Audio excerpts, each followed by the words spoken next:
Before we begin this exciting event, I would like to share some information to ensure that we have an enjoyable session and a meaningful discussion. You can all say hi to each other by writing down your name, your organization, and which city or country you are from in the chat box so we know where you are coming from. You can write down your questions in the Q&A box. You can just upvote your favorite questions by clicking the thumbs up icon. For YouTube viewers, you can also write down your questions. Our team will move it to the Q&A box in the Zoom to ensure that it can be seen by the other participants at the Zoom so it could be upvoted. The moderator will focus on the most popular questions with the most upvote or the most relevant to the discussion at that moment. The presentation materials can be downloaded in our Google Drive account. We will share the link at the end of this webinar. Don't forget to share and post this workshop moment on your social media account with the hashtag climate, climate crisis communication. Now, I would like to introduce our moderator today, Ms. Leah Zakia. Just last year, Leah finished her service at the Office of the President's Special Envoy for Climate Change. She is currently an associate researcher at the Institute for Sustainable Earth and Resources, Universitas Indonesia. Her research focused on the field of behavioral change communication and the political participation for climate policies and pro-climate leaders. She has been trained as climate reality leader at the Climate Reality, an organization led by Hon Al Gore, former US Vice President. She has been involved in various initiatives related to the environment and climate change, nationally and globally. She has a mission to contribute to solve climate crisis through better communication to the public, engaging organizations and individuals to adopt low carbon lifestyle. Ladies and gentlemen, please join me to welcome Ms. Leah Zakia. Thank you, Hendika. Good evening, everyone in Indonesia, and good day to you all in other part of the world. It's a privilege for me to join this event, moderating the discussion with the distinguished panels right now. Hendika has already introduced me. That's a bit too long. And then apology, there's no Q&A box actually, so you can write down the question in the chat box. The folks that are watching from YouTube, you can also write down your question in the comment sections, and our team can monitor that one.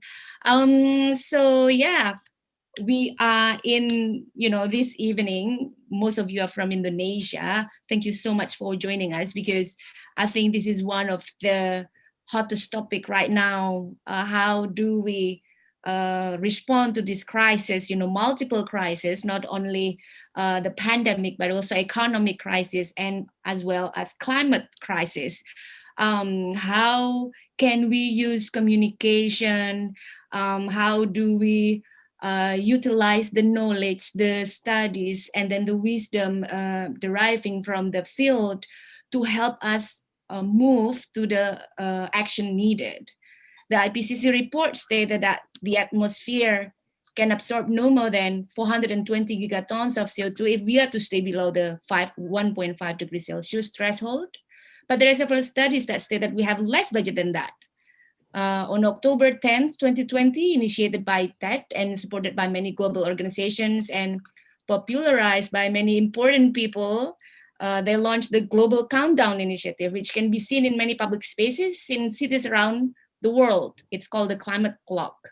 The global climate clock stated that we only have 7 years and 56 days, I just looked it up, until we use up all the carbon budget to stay below the 1.5 degrees Celsius threshold. Otherwise, we will experience more disasters and threatens a lot of people. This is the biggest challenge for humanity, but the actions are not nearly enough.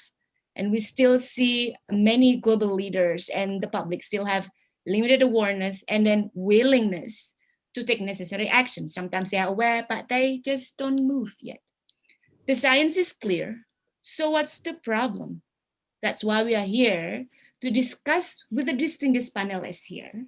But before we do that, let me introduce you to Ibu Amanda Katili Niode, one of the person who make this happen and make a lot of events or initiative happens. Ibu Amanda Katili Niode is the manager of the Climate Reality Project Indonesia.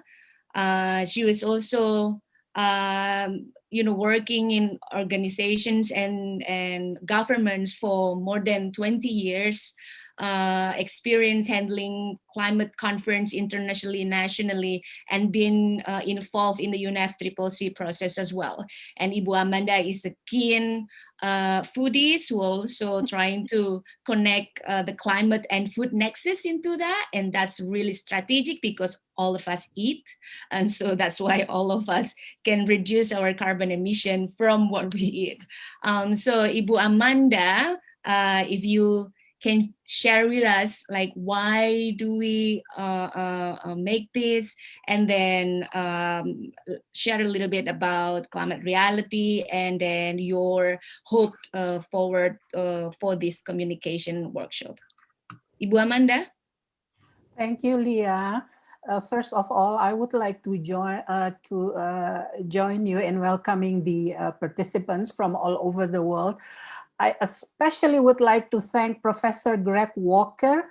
He will be our speaker in session 2, but he's already here, and it's still 3:30 a.m. in Oregon, where he lives. Thank you so much, Greg, for joining us. You can go back to sleep for another 1 hour perhaps, and then come back if you would like to. And then also thank you to Christina Cavaz from UNITAR in Geneva, and Amanda Rodriguez from the Climate Reality Headquarters in Washington, D.C. And also thank you to Dr. Fajrul Rahman, the president's spokesperson, who's joining us. I'm Amanda Katiliniode, the manager of Climate Reality Indonesia. Amanda Rodriguez can explain more about Climate Reality, or the Climate Reality Project, the formal name. We are part of a global organization chaired and founded by Al Gore, with a mission to catalyze a global solution to the climate crisis by making urgent action a necessity across every sector of society. Like Leah already mentioned, currently the world is being hit by waves of global crisis. Although we focus on the COVID-19 pandemic, there are other crises as well. You name it: hunger and malnutrition, biodiversity crisis, economic crisis, and like my former boss used to say, Professor Rahmat Witular, he was the Minister of Environment, he said that the climate crisis is the mother of all the crises. And Leah used to work for Professor Witular. I used to work as his head of expert team at the President's Special Envoy Office for Climate Change as well. Now, the impact of the climate crisis will be even worse than the pandemic, especially if we humans do not take appropriate action to avert the tragedy that is already ahead.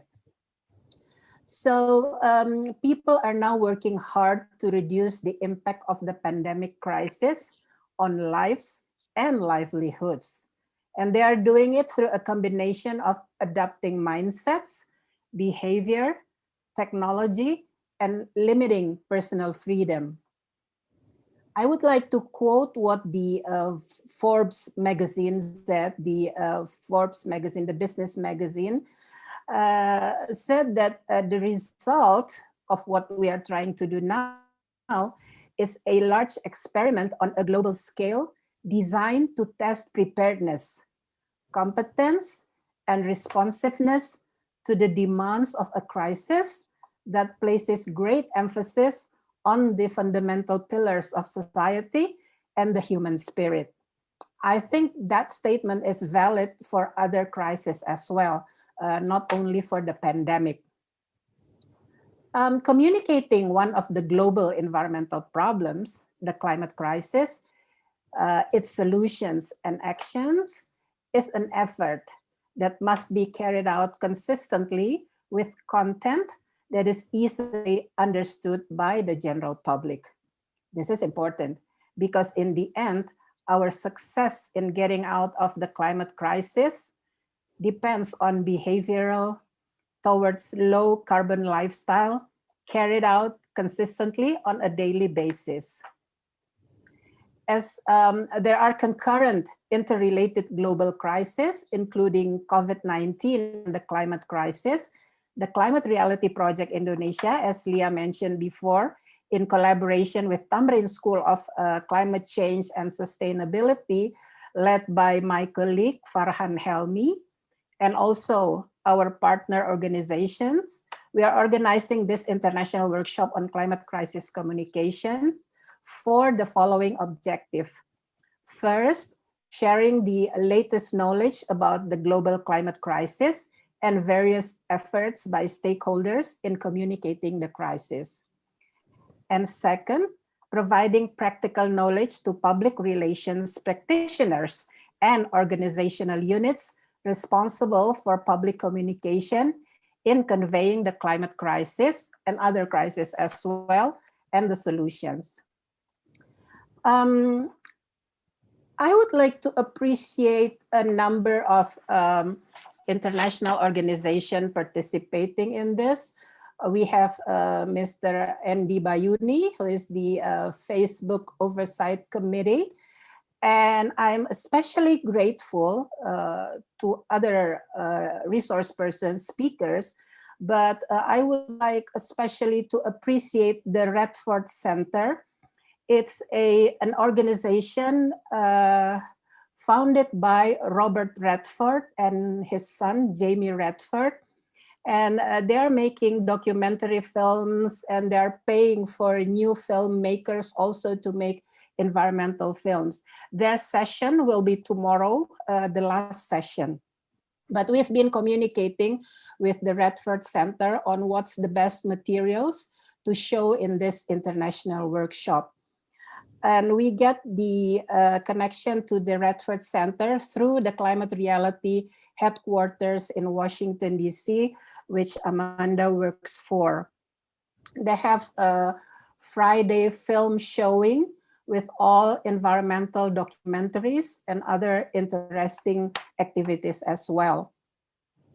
In closing, this international workshop is a 3-day event consisting of 6 sessions with 30 speakers representing 30 organizations from 9 time zones around the world.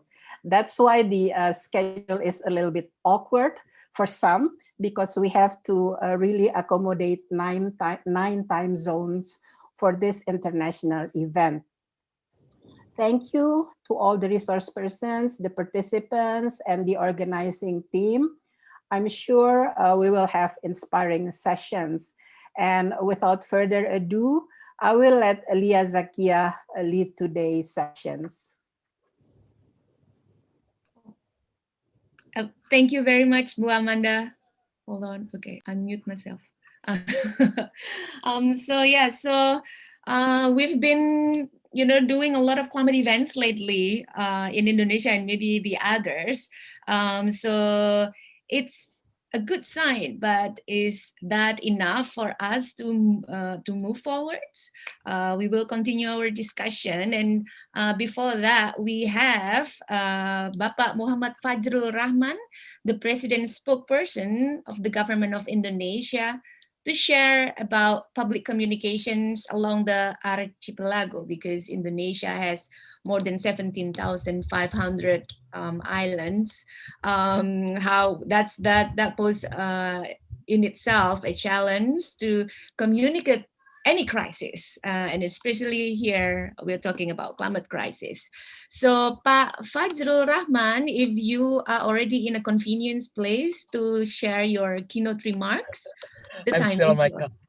Oh, you're But it's still okay. in my car. It's fine. It's fine. It's okay. That's okay. Thank you very much, Ria. Thank you very much. So thank you very much, Ria, and then for inviting us in this international workshop on climate crisis communication. And also, ladies and gentlemen, and my friend Pak Farhan Helmi, Ibu Amanda Katilinio Day, and then the participants. all over the world, and also the panelists, Amanda Rodriguez, Dianu, Christina Cavaz, Leonard Simanjuntak, Rizky Sigit, Andy Bayuni, Professor Greg Walker. Thank you very much. Uh, with here, and I will try to give a speech uh, on public communication along the archipelago.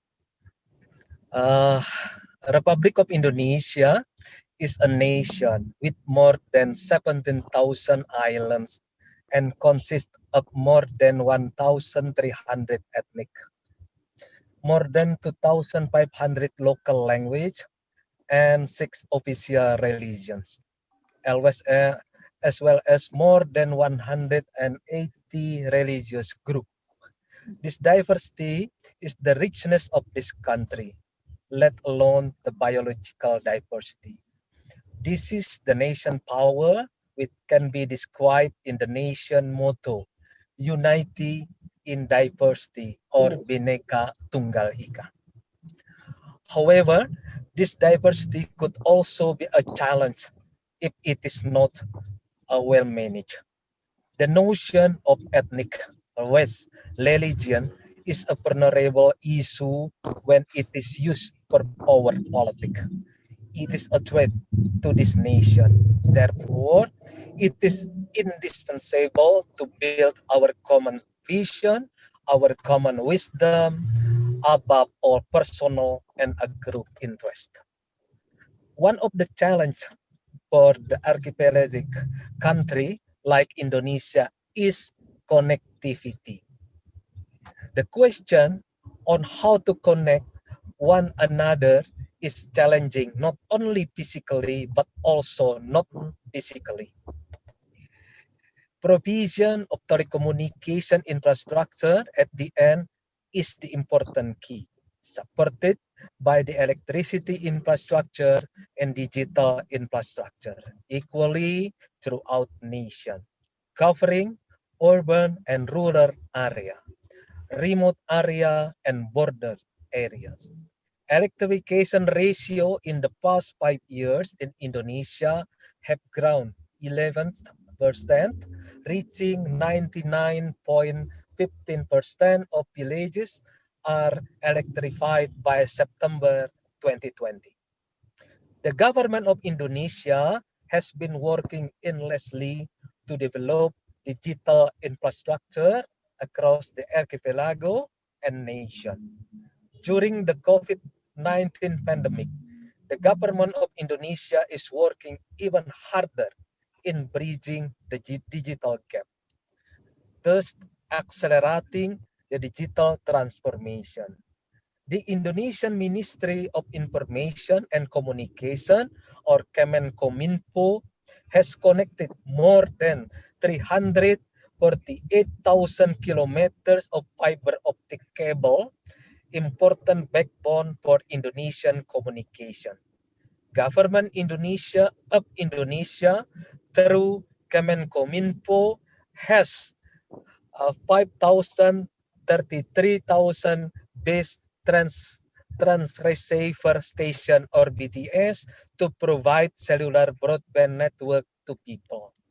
Government of Indonesia plans to launch high throughput satellite Satria 1 at the third quarter in 2023 to provide internet access in 150,000 public access points in the whole nation, in which 93,900 points will be supporting the education sector.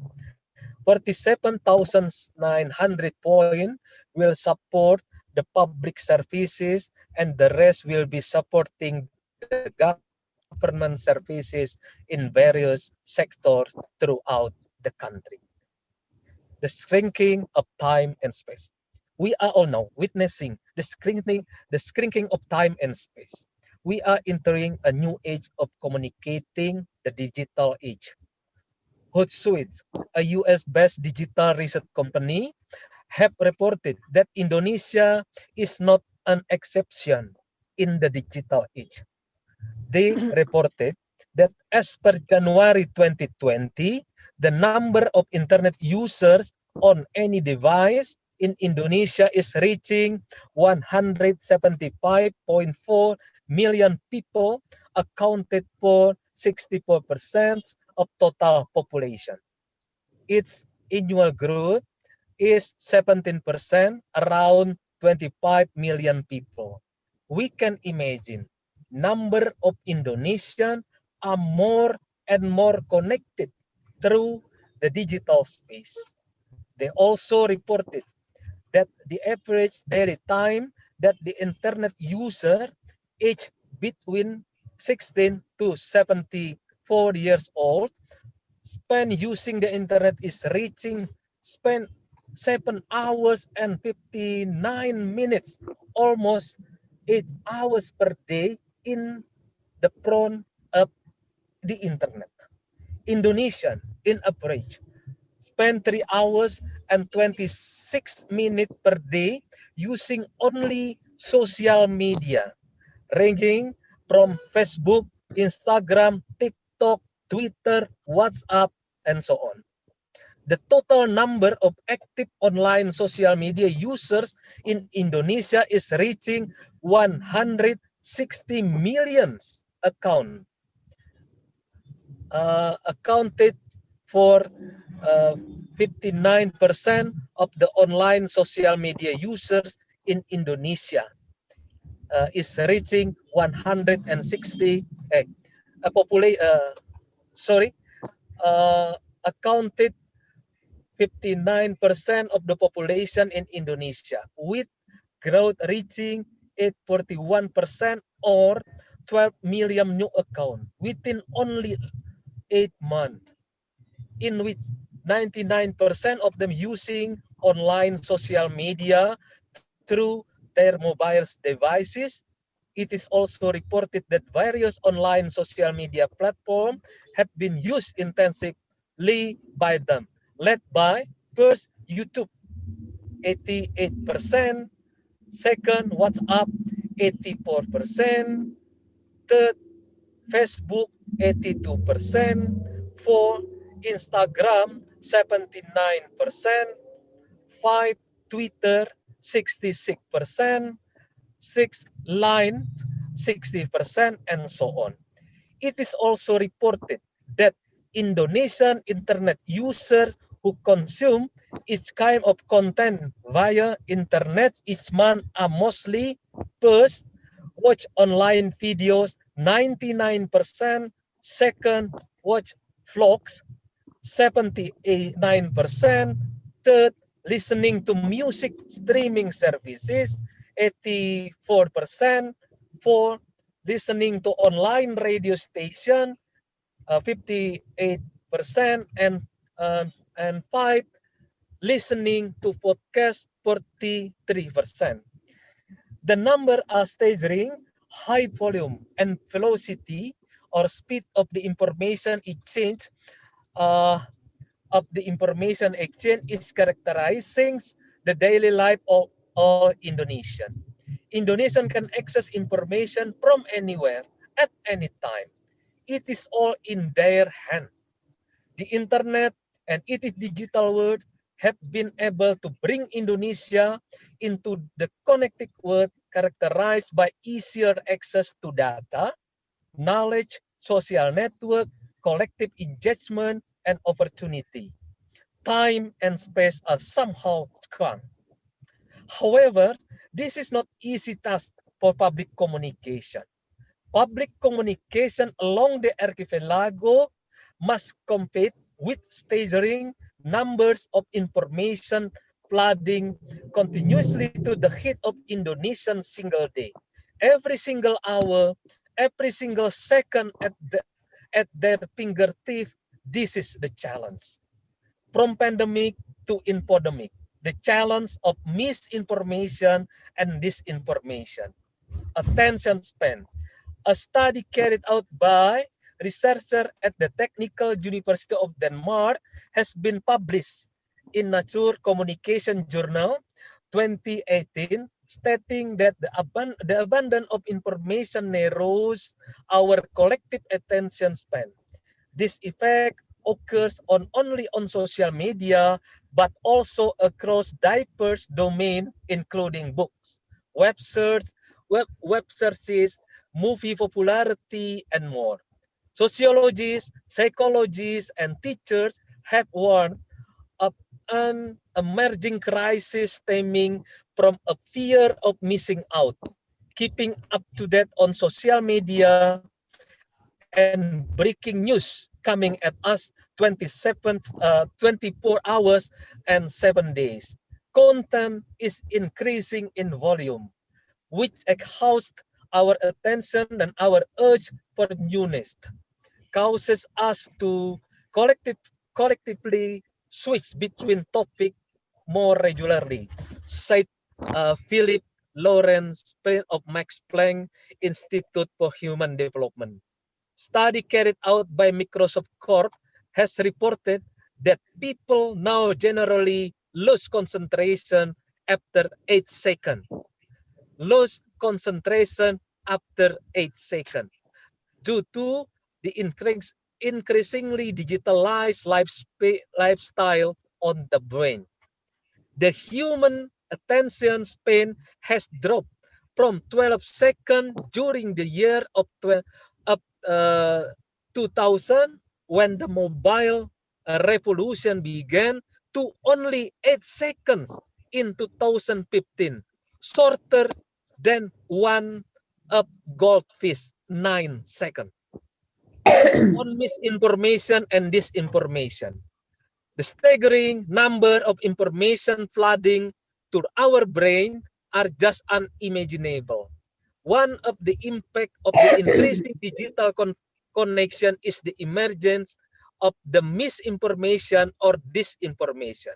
Whether we like it or not, digital communication has brought us to the state of the confusion, where we sometimes could not really determine whether we are looking at a true or a false information. French government has published their study 2016 on how information manipulation has become a great challenge for our democracy and also for democracy in Indonesia. Information manipulation is an international and a massive dissemination of false or biased news for hostile political purpose. This information is the intentional dissemination of information that is wholly or partly false. Misinformation is the unintentional dissemination of information that is wholly or partly false. It is reported by researchers from MIT 2020 that in India, 10% of the images shared through WhatsApp are misinformation. 10% of images has reported that false news, travel, that in India, 10% of the images shared through WhatsApp are misinformation. Another study by another MIT researchers 2020 has reported that false news travel 6 times faster than the accurate one in Twitter and reach 10 to 20 times bigger network than the accurate one. Furthermore, it is no bot or fake account that are primarily responsible for spread of misleading information, but it is the human. It is no bot, it is the human. Manipulated information has been characterizing our 21st century daily life. And this is the challenge for our public communication across the archipelago. From pandemic to infodemic. One of the buzzwords emerging in the year of 2020 is infodemic, a global epidemic of misinformation, spreading rapidly through social media platform and other outlets. This word was born in the context of the ongoing pandemic we are all facing today. The COVID-19 pandemic, WHO February 2020 has declared, we are not just fighting an epidemic, we are fighting an epidemic. We are not just fighting an epidemic, we are fighting an epidemic. Infodemic is not only a phenomenon related to the COVID-19 pandemic, infodemic is a phenomenon across themes and issues. Infodemic is a global phenomenon that is and will be happening continuously as digital connectivity increases. Again, this is one of the challenges for the public communication across the archipelago. This is a social phenomenon which needs collective action. Infodemic and climate change. A researcher from George Mason University has reported that climate misinformation is not a new phenomenon. 2018, he reported that climate science denial has been working using misinformation campaigns since the 1990s, where conservative think tank began the process of gradually polarizing the public. Contrarian rejecting the scientific consensus on climate change have branded themselves as skeptic, a misleading label, as genuine skepticism will adopt an evident approach. Science denial is on the relative increase. John Cook, 2017. John Cook 2017 has reported that the inoculation of information might be effective in fighting the misinformation related to the climate change. Inoculation consists of two elements. First, warning of the threat of the misinformation and counter-argument refuting the myth. Second, fact-based inoculation neutralize misinformation by presenting recipient with facts that contradict misinforming argument. The inoculation approach can be implemented through educational effort, public communication campaign, and technological application on social media. By combining scientific content with inoculating reputation, we can increase science literacy levels and foster critical thinking skill. Inoculating campaigns, if implemented widely enough in classroom, on social media, and mainstream media outlet, could potentially eradicate climate science denial. John Cook, 2018. This is our homework. Together we can, yes, we can. Building trust for good climate government. Good climate government is part of good governance. The very fundamental key of good governance is trust. The key fundamental of good governance is trust. Our task is persistently keep and sustain social trust based on science and evidence, thus fighting misinformation and disinformation. Good climate governance is not an exception. Disseminating fact and true information about climate change and its impact require trust and the ability to turn data into information, turn information into knowledge, turn knowledge into insight, and turn insight into wisdom. Public communication along the archipelago, especially in communication climate crisis, needs our collective effort. I would like to propose several, not limited to, approaches that might be useful for us here as our food for thought. Firstly, storytelling with data. Storytelling is an indispensable aspect in human life. I urge you all to embrace storytelling with data. based on fact on climate crisis. Remember how kids tell you about their days. It is how you need to tell people about climate change. Tell the data. Do not just show the data. Secondly, public engagement. Let public participate and engage in the storytelling processes. Use their languages. As mentioned before, Indonesia consists of hundreds of ethnic groups and languages. Let them tell their story when they portray the changes in their living space. Thirdly, connecting the dots. Humans like to tell and to hear stories and to connect their stories. I strongly recommend you all to connect the dot, connecting the dot, connect their stories, and let people find their relevance. Then we will have a space and spirit as well as energy for collaboration in fighting climate change. Fourthly, promoting digital literacy toward digital sanity. Digital sanity means kewarasan digital as antithesis of misinformation and disinformation. Fighting misinformation or disinformation is not a fight toward digital literacy and toward digital sanity.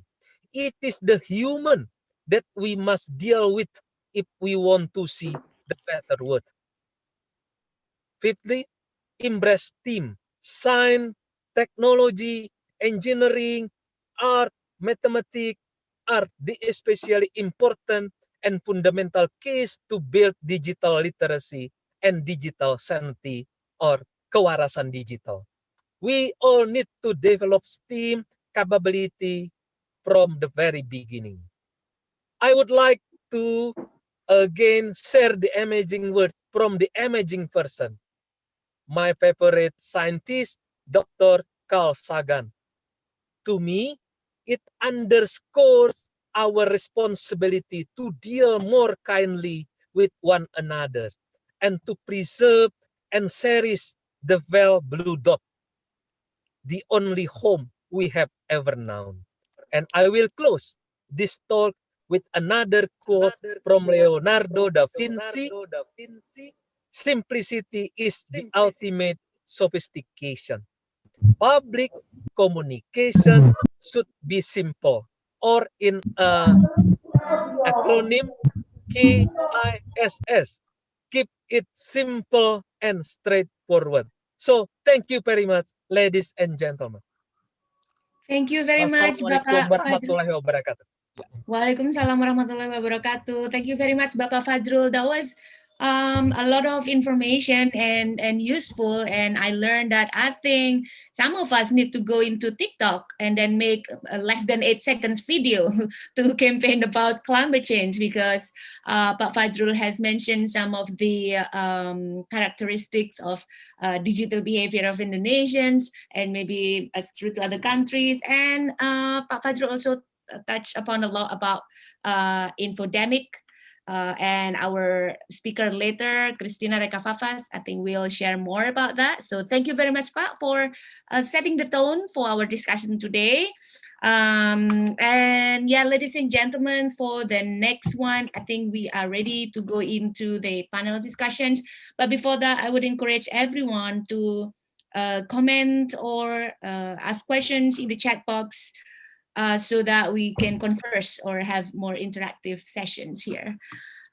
So for the first panel, I would like to invite Amanda Rodriguez, International Programs Coordinator of Climate Reality Headquarters in Washington, D.C. So Amanda will share a lot about, communicating the climate crisis. And, in this time of multiple crises, I think people have a finite pool of worries. And do people still think about this climate crisis while the other crises are just right in the face? Climate change is kind of, sometimes people feel that it's hard to connect to themselves. So how do we communicate this climate crisis? How do we keep people attention, limited attention to this global issue. Amanda, the time is Thank you yours. so much, Leah. Thank you. And thank you, everybody. I'm so honored to be here with you all. I do want to say that there are so many experts in this room here. I feel like my presentation may be a little redundant. These may be things you are all already familiar with, but definitely worth revisiting. Communicating a little bit about myself. So I'm calling from just outside of Washington, D.C. I've been with the Climate Reality Project, a DC office, since earlier this year, and I am on the international programs team. I received a dual degree in geography and communications with a focus in sustainability. I've always been incredibly interested of this intersection of communications and the climate crisis. So in just one moment, I'm going to share my screen. I hope you can all see that. Okay. So as I said, I'm on the international team. We help to coordinate the 9 branch offices that we have all over the world, as well as a support office in Tokyo. And for those of you who may not be incredibly familiar with the Climate Reality Project, we are a global network of thousands and thousands of trained climate reality leaders. And our branch offices, such as this one, is putting on events and programs to help engage these trained leaders to support them in their own work and to really push the needle on climate action all over the world. And so this trusted network is really what I'm going to focus on today.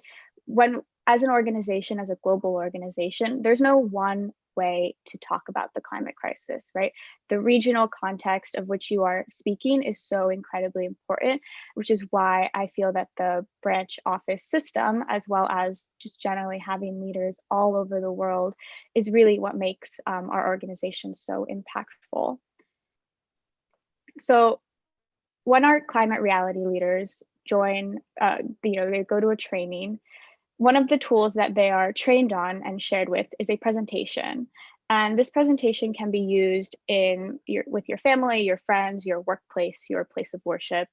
It can be short, it can be long, it can be customized, but all the presentations start with this slide here. This is the blue marble. It is one of the first images of Earth that humanity ever received. And the reason we like to share this photo is really to just ground ourselves in the one thing that does bond us all, no matter how many differences exist, is that we all contribute to and are affected by our shared climate and our shared planet. And to really remember that it's all of our responsibilities to make sure that we are properly stewarding and protecting our Earth. And so the presentation and also our own communication style as an organization is really following the next 3 parts. Must we change, can we change, and will we change? So in must we change, what really falls under that is that's where you kind of present the problem. This is where I like to call it a crash course in climate science and solutions. So we kind of explain to people how, or help illustrate the connections between a hurricane over here and a drought over here and a wildfire over here that we feel that the media is not covering as well as it could be. And so, the reason that people come to this training, or the reason that they may be hearing one of these presentations, is to help better make that connection. You may be living through this crisis already and experiencing the impacts, but when you zoom out on that larger scale and see the problem as a whole, it really becomes very clear. So must we change? By the end of that section, I'm hoping that, yes, it's very clear that we are in dire need of balancing our planet and our ecosystems. So then we go on to number 2, can we change? That's where you want to illustrate the vision of where we want to be. And this is a lot where we then focus on the solutions that are available to us now, and emphasizing that the solutions, the science, the technology, and the resources already are in our hands. I think that's a very important thing to follow up with, because when you're talking about the climate crisis, it can be very, very scary and overwhelming. So we always want to jump in very quickly after and say, actually, it's okay. We do have the technology at hand. We have the resources and the money and the power at hand to do this. However, by this point, you may see the problem, you may see the crisis very clearly, and then you may see the solutions very clearly, but the gap between where we are and where we need to be can be another set that is very overwhelming and very scary. And so that goes into number 3. Will we change? Will we get from where we are now to where we need to be?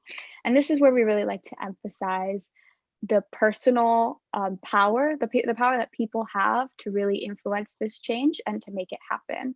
We want to make it clear that you can see yourself in this transition, in this just transition that needs to happen. And this is one of the underscoring points of all of the communications work that the organization does, is that we want it to be personally accessible to you, and that you see clearly how you can plug into the movement in whatever way that looks like for you. And so all of this messaging, however, it's really important that it comes from a trusted messenger. And that's where our incredible network of trained climate reality leaders step in. Of course, the presentation and our organization has been very widely known due to our association with former Vice President Al Gore. For many people, he is a trusted messenger. People really listen to what he says and they believe him. And however, that's not always the case, right? It's very hard to really listen to an outsider, somebody who's not from your community. And so that's why this approach is kind of a training of trainers, in which we're able to share this tools and resources with anybody who wants to get trained and anybody who wants to learn better how to be a communicator. And then you are now the trusted messenger, and you go into your community, to your place of worship, to your business, to your friends, to your school, your family, all of the circles that you're in.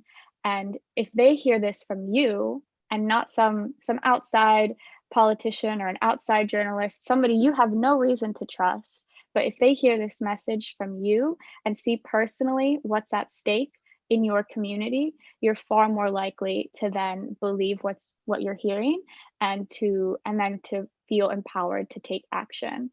One of the things we like to say is, the best way to get somebody to do something is not to tell them to do it, but to show them how other people like them are doing it currently. So making it very real and tangible for people, and for them to hear it from someone that they already trust, is a really important factor, and in the approach that we try to take as an organization. Some other parts of that narrative is that we have really sound science. We have a whole team of scientists and people who we call them solutions experts, who verify everything that our organization puts out to make sure that it is accurate, to make sure we are not contributing in any way unintentionally to spreading misinformation. The other approach is that, this was mentioned earlier, keeping it short. People's attention span is not very long. But as long as you're able to convey your message in a short but powerful way, that has proven to be the most effective. We say it's better to have a short message or a simple message and people remember 20% of it versus a very complex message and they don't remember anything at all. So we're trying to really reach a wide variety of people, and having shorter messages is certainly better in that sense. And as well as accessible messages, the science behind the climate crisis and the connections that the climate crisis has to other crises can be very complex and nuanced and be filled with a lot of data. And, we want to be able to break that down for people, and never to talk down and never to act like we know the right way or know all the answers, but to just convey what we do know in an accessible way that anybody, could be their first time hearing about the climate crisis, or they could be experts just looking to renew their knowledge and to get some updated statistics. Making the message accessible is a really important approach. As well as being hopeful. We have found that consistently the doom and gloom messages, and fear is not a great motivator. It can be in certain aspects, but we found that for the talking about the climate crisis, it's more paralyzing to people than hopeful. As well, we want it to be people driven. You know, people have to be able to see themselves very clearly in the solutions and see how they can show up and be a part of it. You know, I think showing that we have agency over what happens to our planet is really important.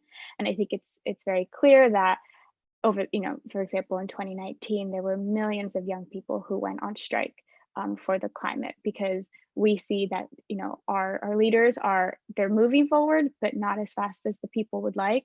And so there are so many ways to push that momentum.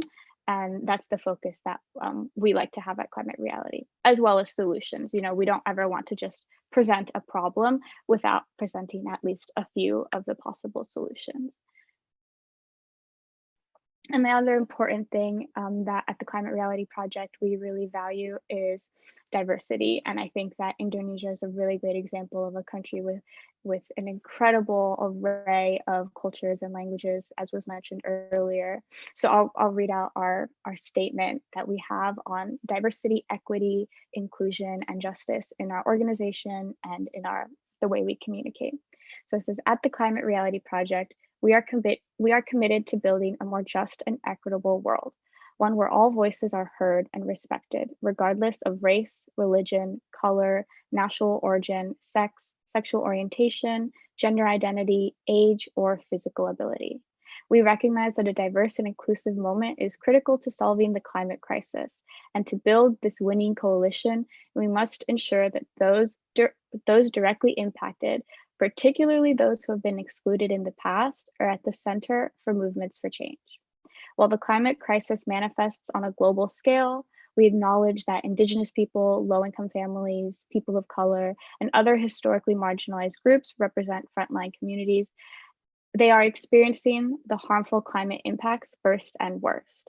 And to live our values of a truly sustainable future, we must all commit to understanding and undoing the historic injustices which contribute to this reality, our solutions, and address systemic inequities.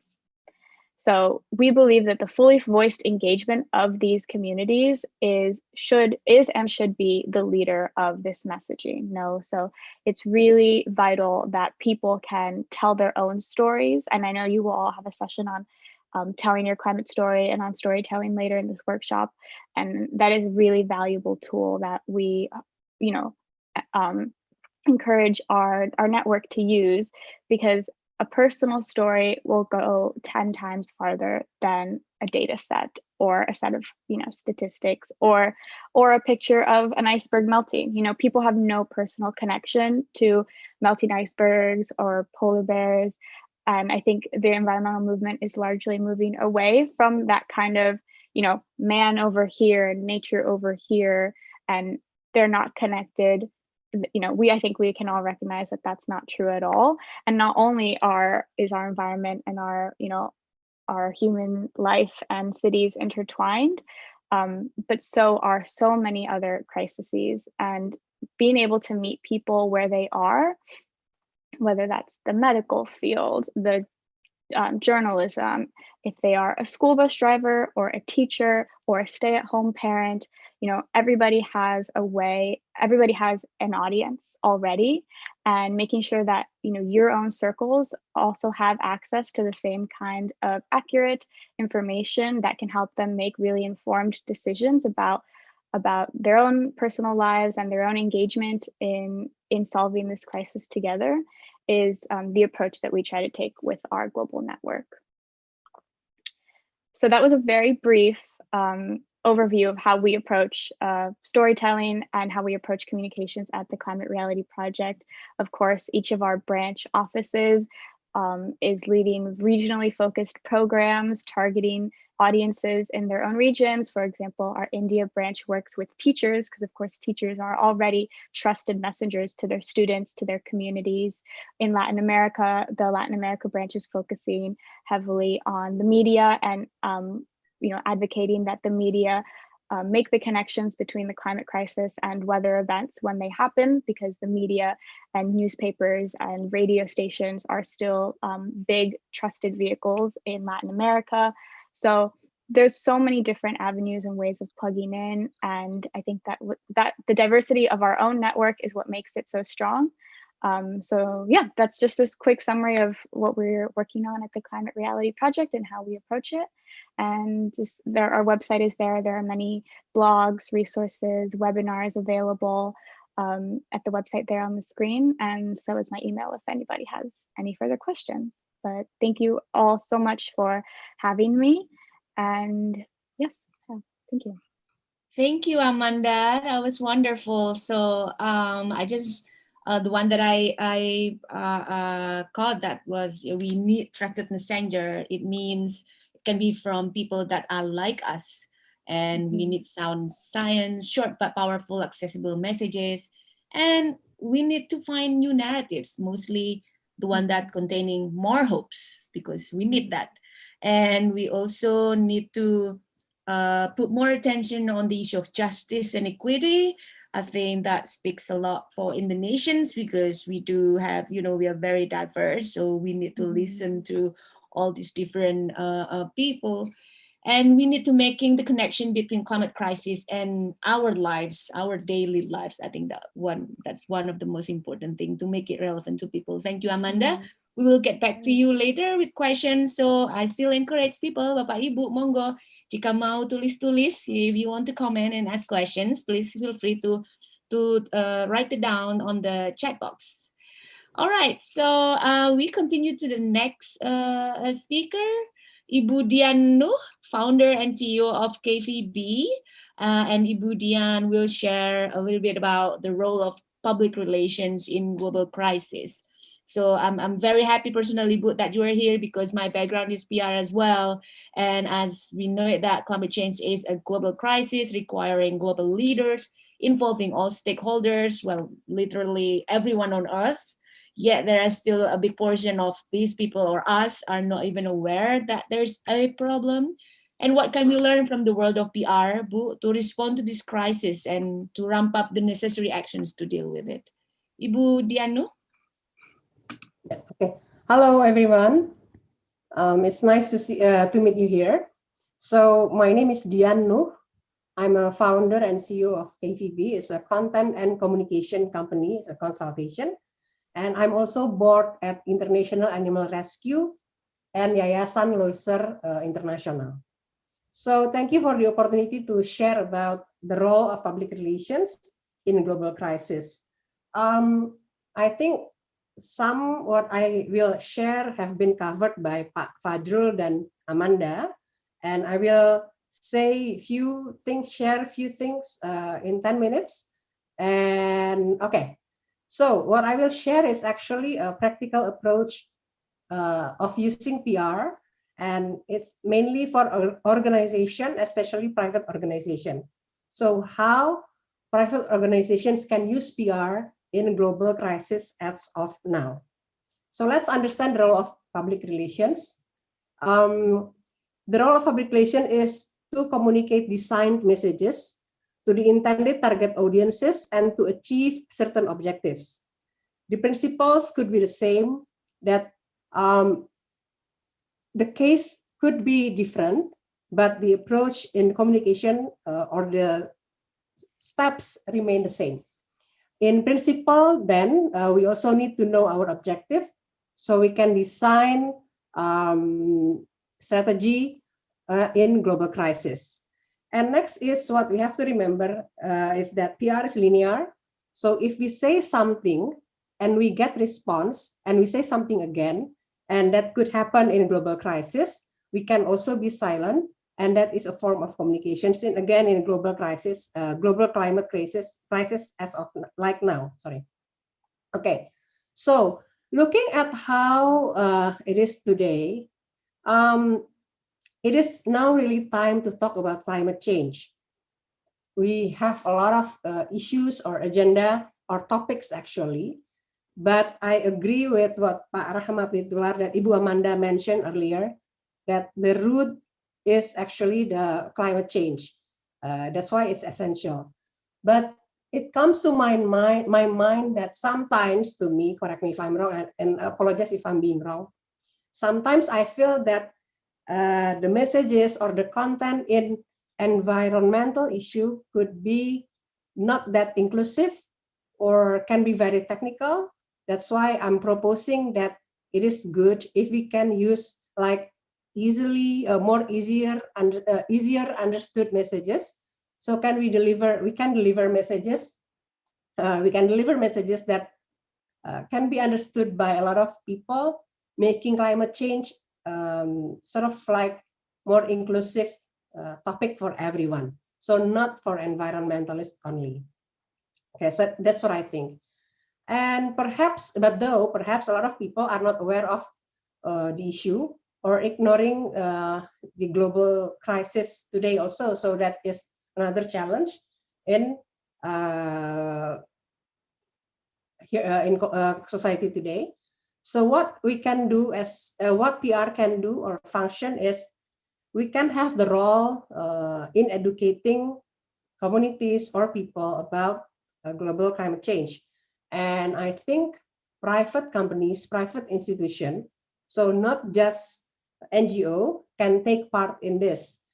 The form of education can be more practical, like starting from internal team, because internal team is the essence of communication in every companies. So start with educating about global climate change. So internal PR start doing or start educating internal team about global climate change, and they can take it or escalate into external audience as part of their messages, corporate messages. So that's what PR can do in global climate change, taking part in educating society about this, and it starts from internal team. So that's basically what I will share today. One thing also that I would like to point out is that because PR role is always about preparedness. So it is essential also for PR person, especially in organization, to always remind their management team about having environmental action or system that is part of the system in the companies, and that should be really in place. So that's how PR can take part in climate change that takes place globally. And with regards to companies, they also need to have mitigation plan in case of crisis happens, that is environmental related crisis. Sometimes, to be honest, I still find that some companies do not have this in place. So that is necessary, because it's not just about protecting the brand of the company, but also about preserving the environment itself, which is related to global climate change. So that's basically what PR can do. And that's basically what I think what PR can do in global climate change. I would also like to point out again that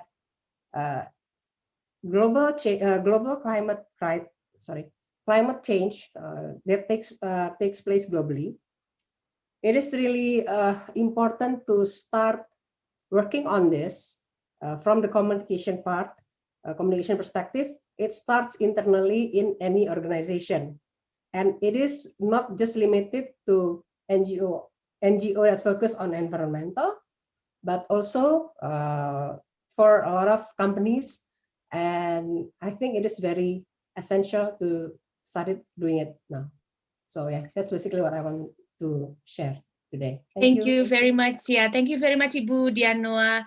Ibu Dian says that since companies have powers, basically they have resources, they have people, the employees and the staff.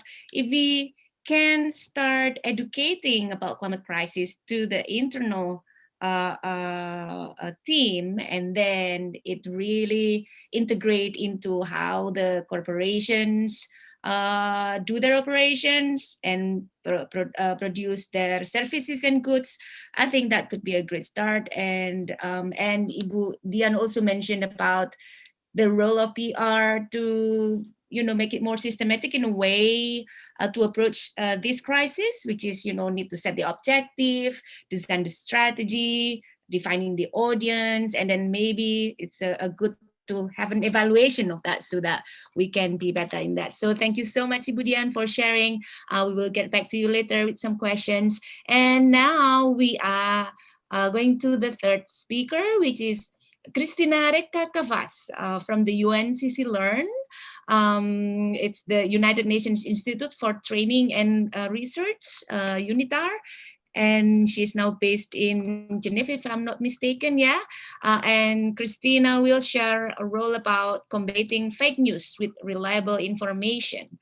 As Pak Fajr said before, that misinformation spreads far and wide, and corrections kind of limp behind, but never catch up. Pak Fajr said it's 6 times faster to spread fake information than spreading the corrections. So, what do you think we can do to combat this fake news, Christina? Thank you very much, Leah, for the introduction and for inviting me to participate in this meeting.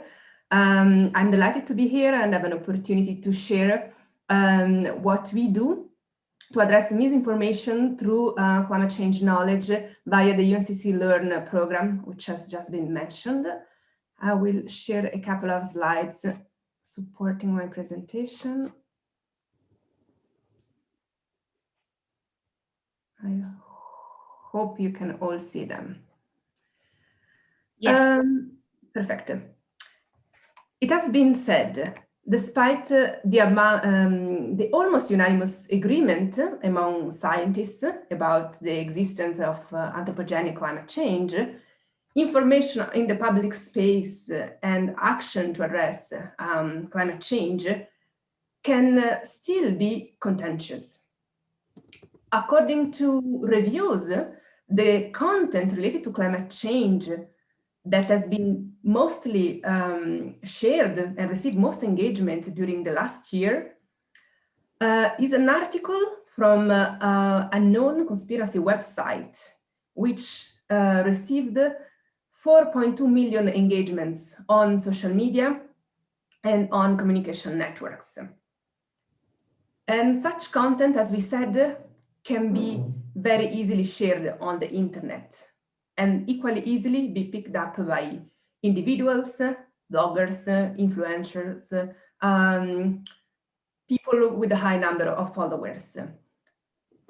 Getting then to spread this information without the fact-checking that is usually required for dissemination on conventional media. And this contributes to creating misinformation and spreading confusion and doubts, particularly among non-specialists and the non-engaged community. So in this context, we think it's key to be able to access reliable and high quality data, sources of information, and climate change knowledge. And this is at the core of UNCC Learn. Okay, wait. Okay. So UNCC Learn stands for the One UN Climate Change Learning Partnership. It's a One UN initiative bringing together 36 multilateral organizations for the promotion of climate change learning.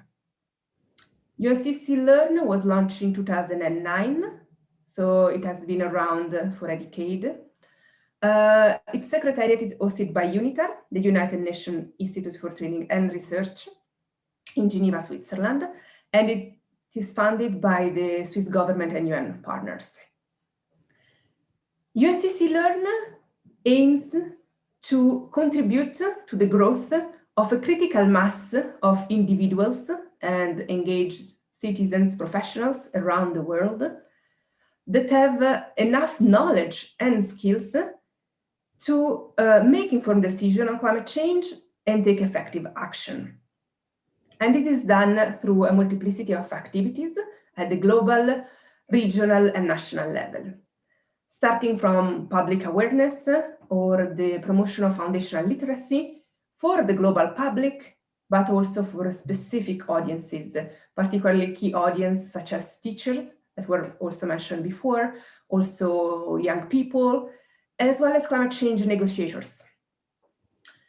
We also support the training programs at national and regional levels targeted at policymakers and professionals, so government officials, journalists disseminating information, health professionals, and this in collaboration with the national and regional learning institutions. We also support countries in integrating climate change throughout their school curriculum at all different levels. In addition, UNCC Learn has a set of online tools and platforms through which we make information on climate change from the UN system widely available. We have, for instance, a global knowledge sharing platform. You can see here on screen a glimpse of the homepage and the website link, URL, uncclearn.org. So these platforms provide a single entry point to a multiplicity of resources from the UN system on climate change, and particularly climate change training and public awareness. You can find, for instance, an online library with over 3,000 publications, different in different languages and covering different topics, ranging from manuals, training packages, to guidelines or PowerPoint presentation. We also have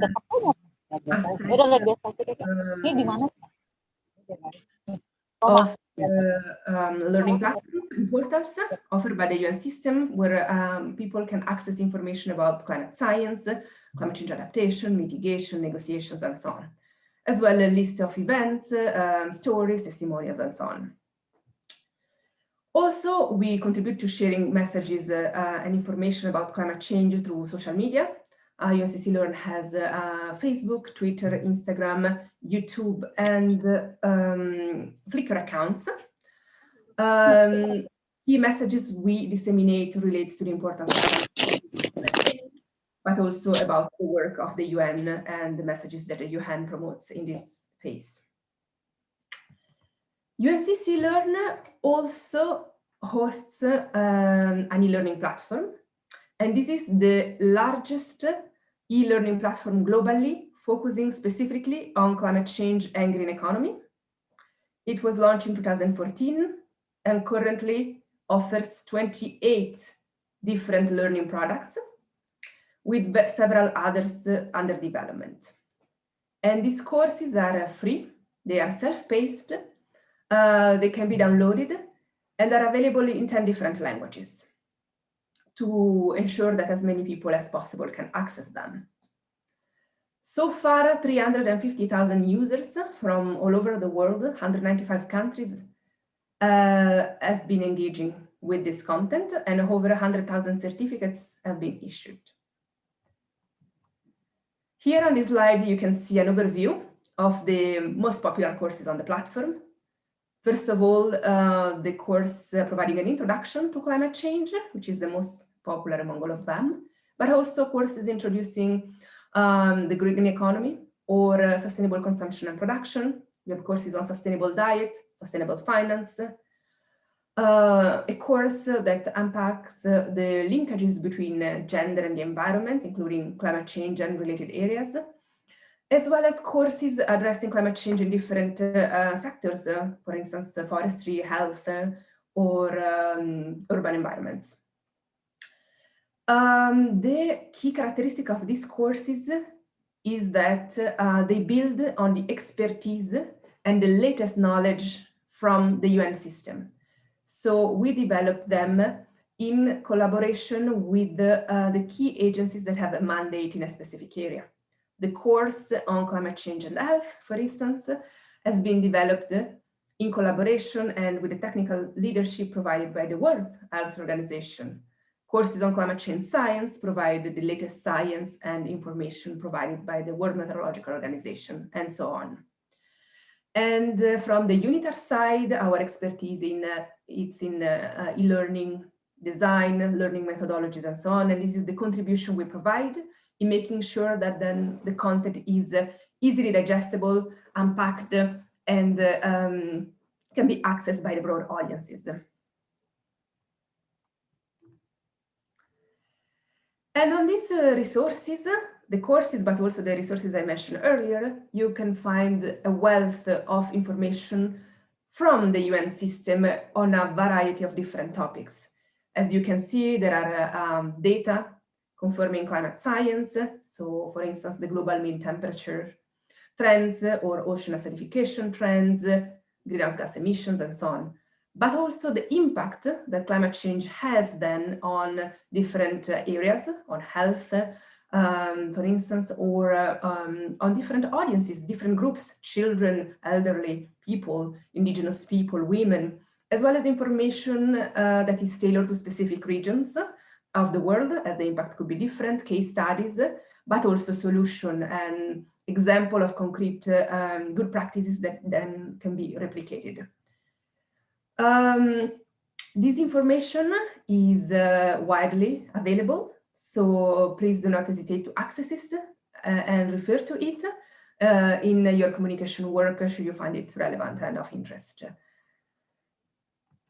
Thank you very much, and if you have any questions, please do not hesitate to ask me. Okay, thank you very much, Christina. That was a lot of information or resources for us to use. So thank you very much for sharing. And that way we have more, pool of tools that, we can use to spread the correct information, the hopeful one, the one that can move people to action.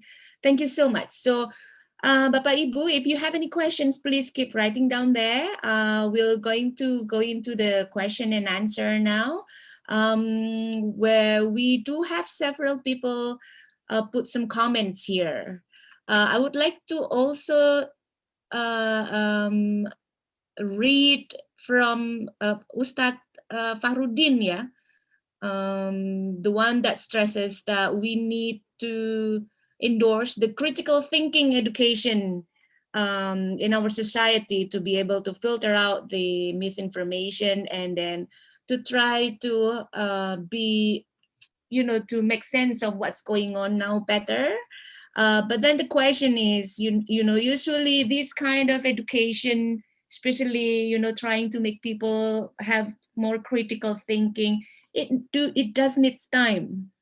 That's the thing we don't have right now, to make people go into action. So if anyone has any position on this kind of how do we approach this the fastest way possible, but also to be inclusive and to empower people to be part of this. I know this is such a big challenge, but we can do this because otherwise, we wouldn't be here.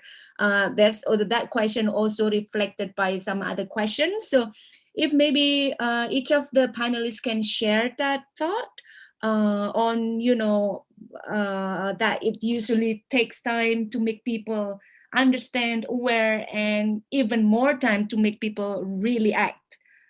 What can we do here? What's the best formula for this?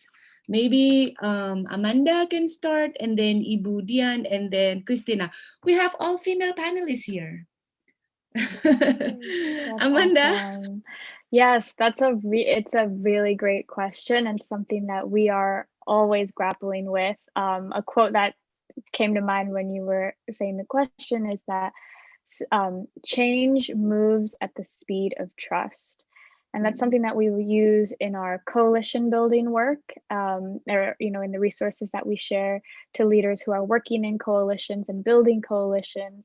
But I think it's a hard balance. As an organization, we don't shy away from the urgency of the climate crisis, letting people know that this is an urgent crisis, that we are on we have a deadline.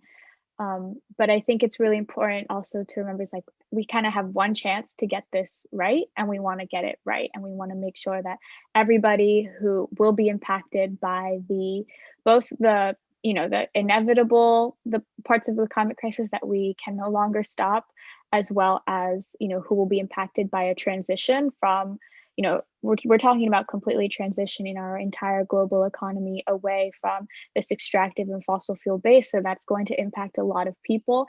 And so we want to make sure that all those people are part of the solution and that we don't leave people behind in the process. So it's certainly a balance of of this urgency and this deadline that we have, but also making sure that we want to do it right. And I think that because we only kind of have one shot, that it's important to slow down when possible, to make sure that all the people who need to be in the room are in the room, that we're being very inclusive and we're reaching everybody, so that we don't perpetuate inequalities that exist in our world today in the world of the future. So that's kind of the approach that we take. So balancing, and I wish I had like a clear answer, but it's certainly a balance. And I think that one that many organizations and many people are grappling with. Okay, thank you, Amanda. Ibu Diano? Ibu Dian, are you still with us? Or maybe Christina can step in first. Sure. I think building on what Amanda just said, another element maybe from the UNCC Learn experience is the element of partnership. No one can do this alone. So we are various organizations working in this field, and we can build and complement on the work we are all doing. So in the case of UNCC Learn, it is already a partnership of 36 UN agencies and multilateral organizations, but we also work with many more partners, and this also to increase the reach. So we talked already during our interventions about the fact that while the impact of climate change is going to be different, that there are different groups that are feeling maybe these impacts or these effects in different ways, that there should be a tailored solution to these challenges. There's just not one recipe. That's why we also focus on promoting knowledge and skills, because it is important that then participants, the people, are able to understand the challenges to be able to address them. And there is not just one challenge, it depends on the context. So to do all of this, given the extent of this challenge, I think partnership is a big part of the solution, making all part of the discussion, as Amanda highlighted, having all these voices reflected and represented, and capitalizing on what is already working, maybe, and extending this work. Yeah, thank you so much. Ibu Diano. Yes. Sorry, can you repeat the question again? Do you have any idea of how do we move forward inclusively, but also in light speed, because that's what we need to do, and in involving global multiple stakeholders, Ibu, for solving this climate crisis?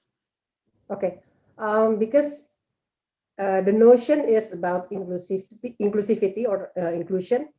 So I think it is very crucial, as I mentioned before, about the use of language or the messages that we deliver. It needs to be something that is understood across the board, something that is practical, and again short, because we are now, I think, losing focus on reading a lot of messages. So I think that's how we can do soon to start moving from the situation now. Okay, thank you, Ibu Dian.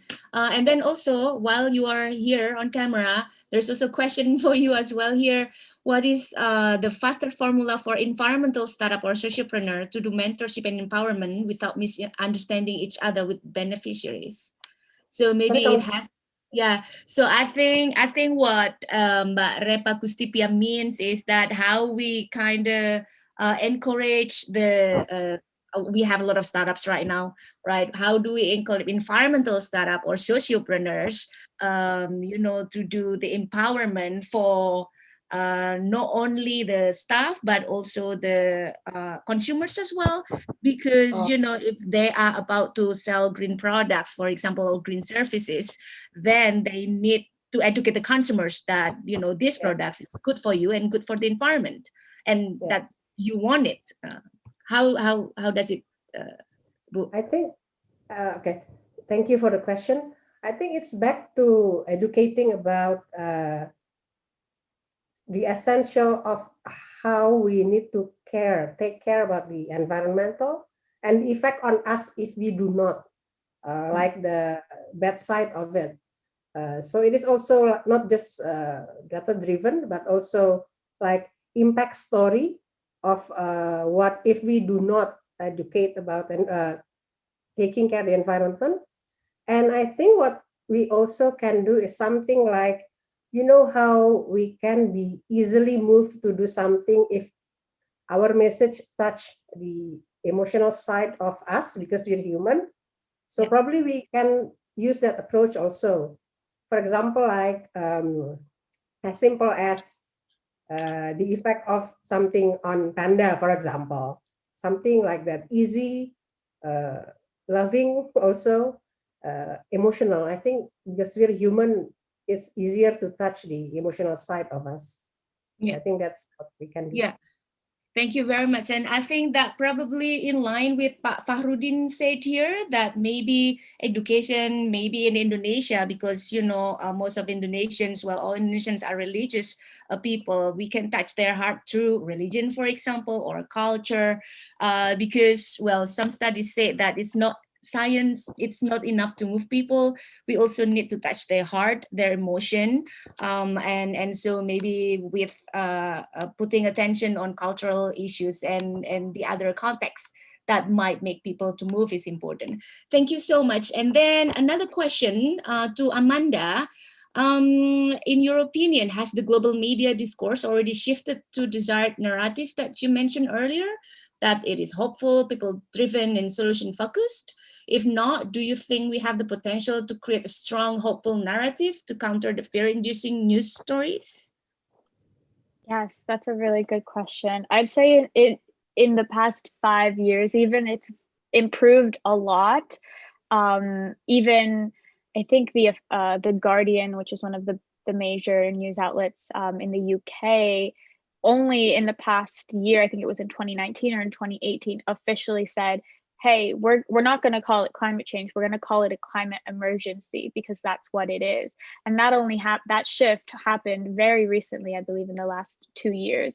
So I think we are definitely heading in the right direction, but there are still a lot of gaps in terms of, I think the problem is the climate crisis. Like, the climate crisis is over here, and the COVID crisis over here, and the unemployment crisis is over here. And there are not as many journalists in the mainstream media making the connections between the different crises that people are feeling in their day-to-day lives, and how that is either caused by our unstable climate, or how it will be, or could be made worse by our continued unstable climate. And so I'm definitely hoping to see more of those connections being made. If a hurricane comes around, most stories won't make the connection to how increased, stronger storms are being caused by climate change. They just don't talk about it, at least speaking from the United States perspective. So I think that it's made really great strides in the past, even 5 years or 2 years, but I think there's still a long ways to go, especially for the hope aspect. I think, for example, Greta Thunberg has done a really good job of inspiring hope in a lot of young people. But the older generations, at least, again, speaking just from the United States context, may not see the hope, or they're like, oh, it's too late, this is too big of a problem. And so I would love to see that hopeful narrative, or the solutions narrative, be pushed a lot more. I'm speaking from just the context of media which I receive, which is primarily from the United States, but I think that would resonate throughout the whole world. Thank you so much for sharing. And I need to confirm with Ibu Amanda, do we have time for another question or should we move to the next session, Ibu? We can move to the next session and we'll Okay. save the questions for the speakers to answer if they don't mind. Yes, because there are actually a lot of questions, good questions here. For example, what kind of persuasion techniques should we use, and what do you think about state hogs? And there is also a recommendation that if possible to put the social aspects of it in the UNCC Learn materials from Tria Patrianti. So yeah, I think we can make a copy of this and then can share it with the audience and then also the speakers. So if the speakers would wish to answer it, then we can send it in the email as well, if you don't mind. So apology for the short of time for this. I do myself, enjoy this and learn a lot from all the speakers and the discussions. And so, yeah, as a summary before I close it, maybe for each speaker can have like 30 seconds takeaway message. 30 seconds, maybe start from Amanda. Sure. Yes. Just wanted to again say thank you, everybody. I myself as a young person, I'm constantly inspired by all the people who have been working on issues of, environmental issues and social issues for their whole lives. So I'm very happy to be sharing what I've learned with you all so far. I think one thing to take away is just to remember that we, as individuals do have a lot of power, and it can be very overwhelming to constantly be receiving bad news or to see elected officials and businesses falling short of the commitments that we would like to see. But I'm always so inspired looking around the room, just, now knowing all these people are also dedicated to having this just transition happen, hopefully in our lifetimes. And yeah, so just make sure that you have, I think my takeaway is to know your circle, to know the people who give you hope and to inspire you to keep going, and to always be reaching out to new audiences that, widening your circles and be that trusted messenger in your community. Thank you. Thank you, Amanda. Ibu Diano? Okay. Thank you for the opportunity to share. What I would like to say is that environmental or climate change, climate issue, it is something that is inclusive. So better we use very light approach and again, easily understood messages. And again, thank you. And what else? I think that's it. Using the emotional approach when delivering the messages, that is very important also. So I think that's it. What I want to say. Thank you. Okay, thank you, Ibu. Christina? Thank you. Thank you very much also from my side for inviting me and for participating, for the opportunity to participate in this exchange. I think I learned a lot from the other speakers while listening to their presentation, so it was great. I think just building on what is already said, another element that I would like to maybe emphasize, I didn't mention it that much in my presentation, but it's something that we definitely think and was mentioned by other speakers, is the importance also of the opportunity side maybe, and thinking about the solutions and what we can do and try to look at that side while communicating and thinking about education, training, and the tremendous effort that has already been happening in this space. So keep the positive energy maybe, and yeah, looking forward to collaborating with all of you and all other stakeholders towards the solution to this crisis. Thank you very much. Thank you. Collaboration is the key word here. So, ladies and gentlemen, climate change is a communication emergency. We need communication experts, PR experts, and other social science fields, artists, educators, activists, chefs to be on board, creating new narratives, hopeful ones as well, helping people to make sense of climate crisis, the scale of the problem and the urgency it has, and eventually the ones that can really move people to action, because that's what we really need. only just aware is not enough. We need to take actions immediately. So in the sense of hope, I would like to quote Sir Winston Churchill. I'm an optimist because it does not seem too much use being anything else. Thank you very much for all your attention and the questions, and we will proceed to the next session. Thank you so much for all the speakers, Bu Amanda, Pak Fajrul, if you're still here, Amanda, Ibu Dian, Christina, and all of the audiences here. Thank you so much, and I don't know what happens now. Maybe we just converse or maybe play music for like 3 minutes for a restroom break, maybe, Bu Amanda? Yeah, Okay, sure. so I'll try to play my music while we are having 3 minutes break.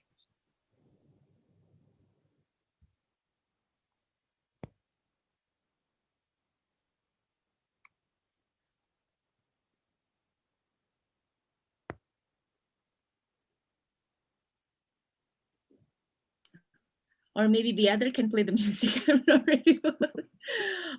Hold on. Handika.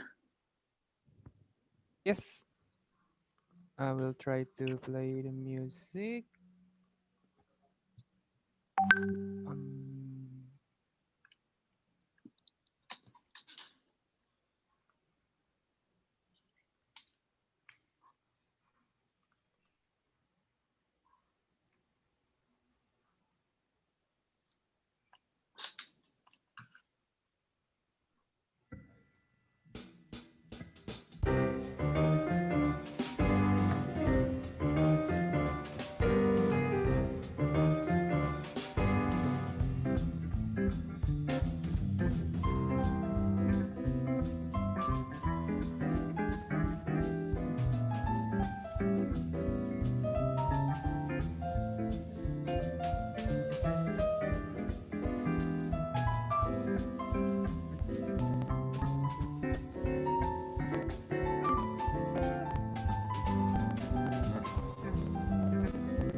I'm back, and I hope you are too.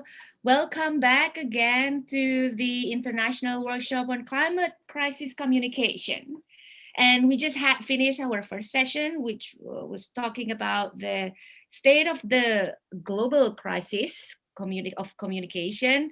And then now we are going into the next session, which is focusing on the spectrum of communication strategies or channels. And we do have speakers here that already line up and all are experts in their areas. And I'm personally very excited to hear their sharing and then also the discussion later. So please, Bapak Ibu, if you have any questions or comments, just feel free to write it down so that we can have a conversation, a virtual conversation. All right, so for the first speaker, I think I just like directly proceed, yeah, that we will have Bapak Leonard Simanjuntak from Greenpeace Indonesia, which will share about campaigning issues, solutions, and actions. And I'm personally willing to hear about, what works and what doesn't work in terms of, conducting a campaign, because a lot of us now started to do a lot of campaigns. We need to find out which one are the most effective and the most impactful to the climate crisis issue. Bapak Leonard, are you with us? Yes, I'm with you. Great. Yeah. Yes, Pak. Yeah. The time is yours. You have 7 to 10 minutes to share about campaigning issues, solutions, and actions. Okay, thank you. Good evening, Bapak Ibu. Sorry. Yeah, good evening. Sorry. Yeah, you can proceed. Yeah, good evening, Bapak Ibu, ladies and gentlemen. Well, it's only 10 minutes, so I'll go straight forward. I think I'll try to share my screen just to help me on this conversation as kind of a reference. Can you see it? Yes, we can see it clearly. Okay. All right. If you could make it in the present mode, Pak, so that we can have a wide screen.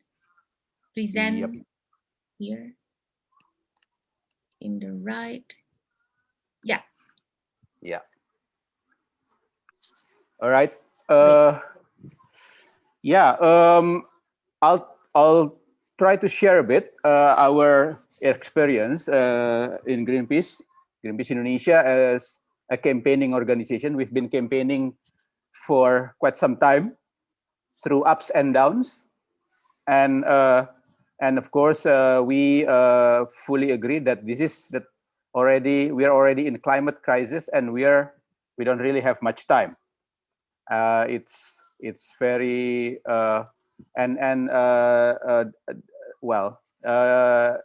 when we talk about the situation of which I will talk a bit later of like energy and deforestation in Indonesia and in the world.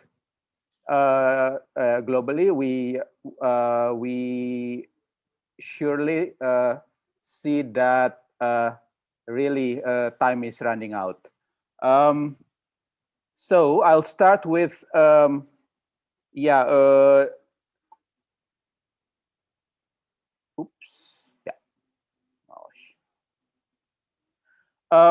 Let's try to talk a bit about the sources and impacts of climate crisis.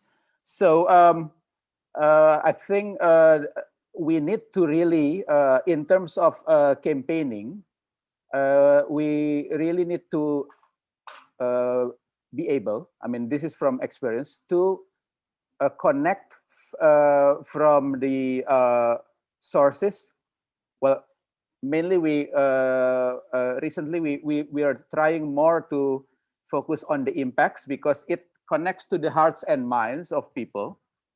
The impacts and try to connect it in an easily digestible, simple language to the sources of the climate crisis. So in here, of course, this is the New Year's flooding in Jakarta, one of the worst. And of course, these two are the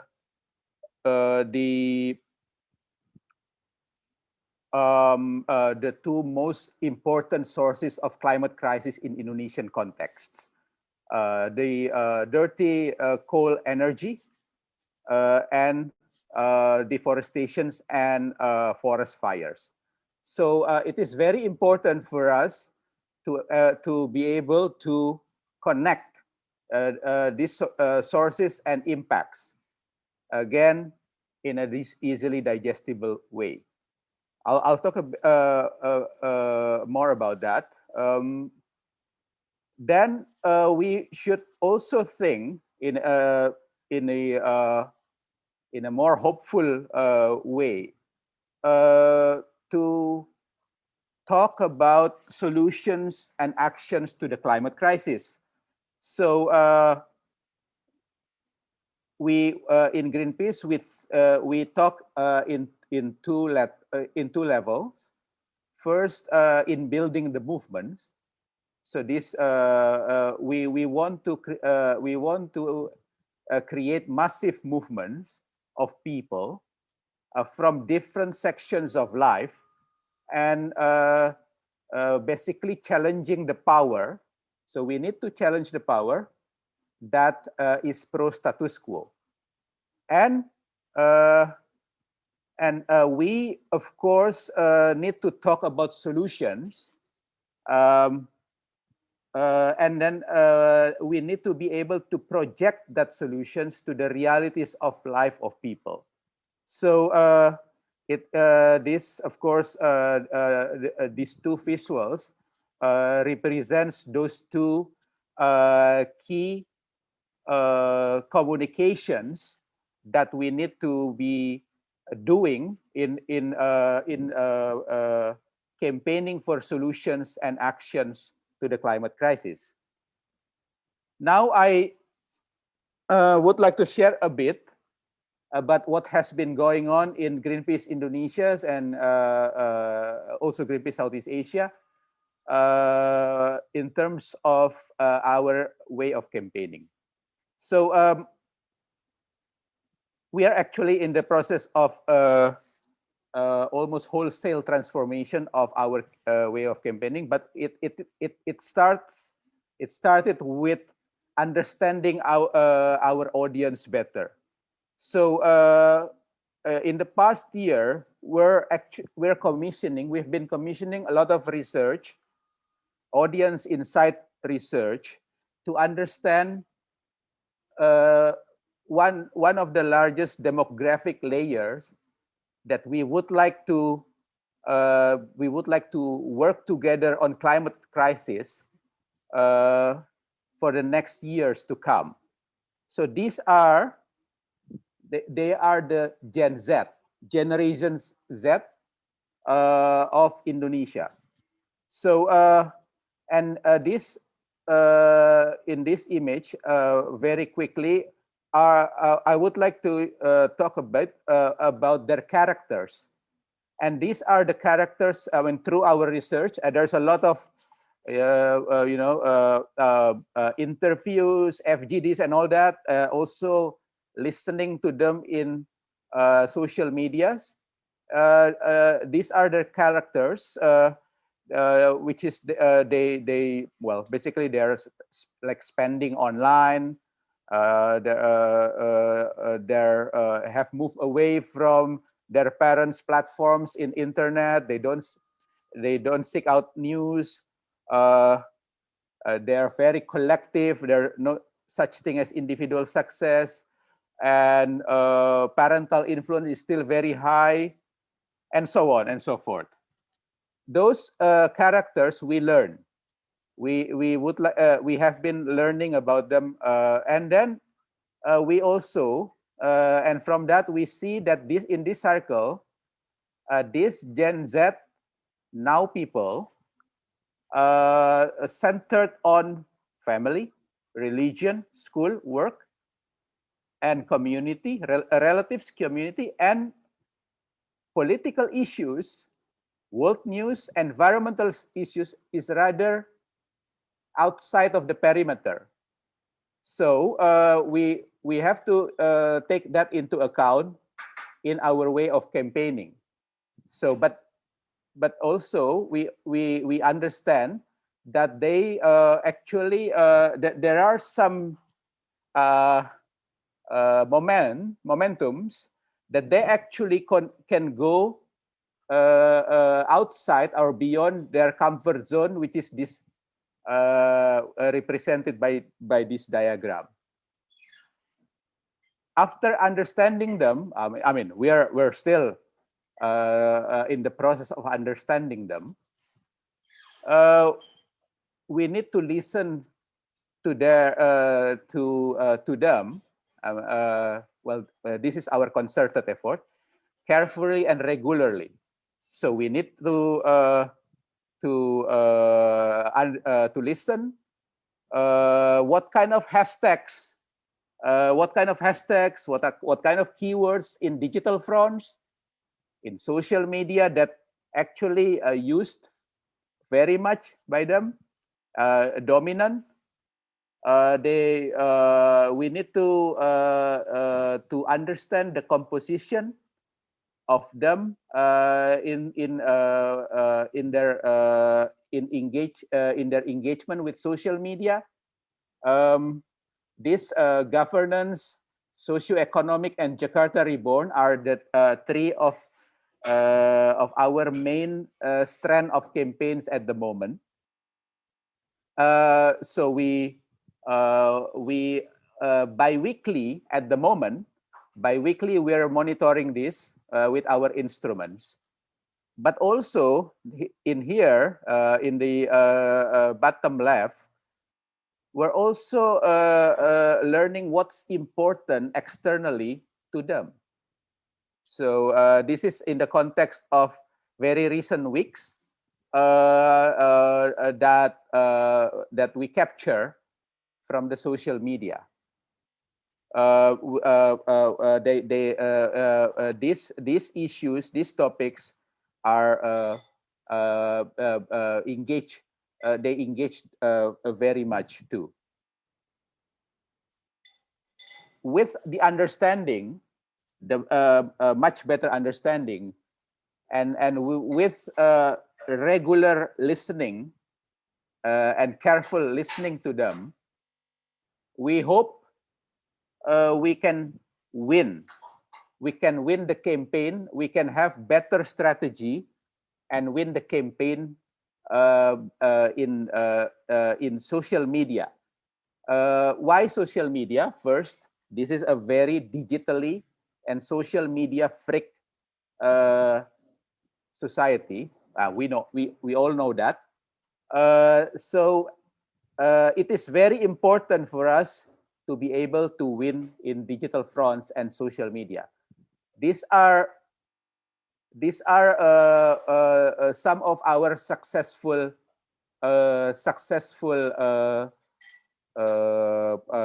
social media outputs or contents in the past weeks, as we have been concentrating in fighting against the omnibus law.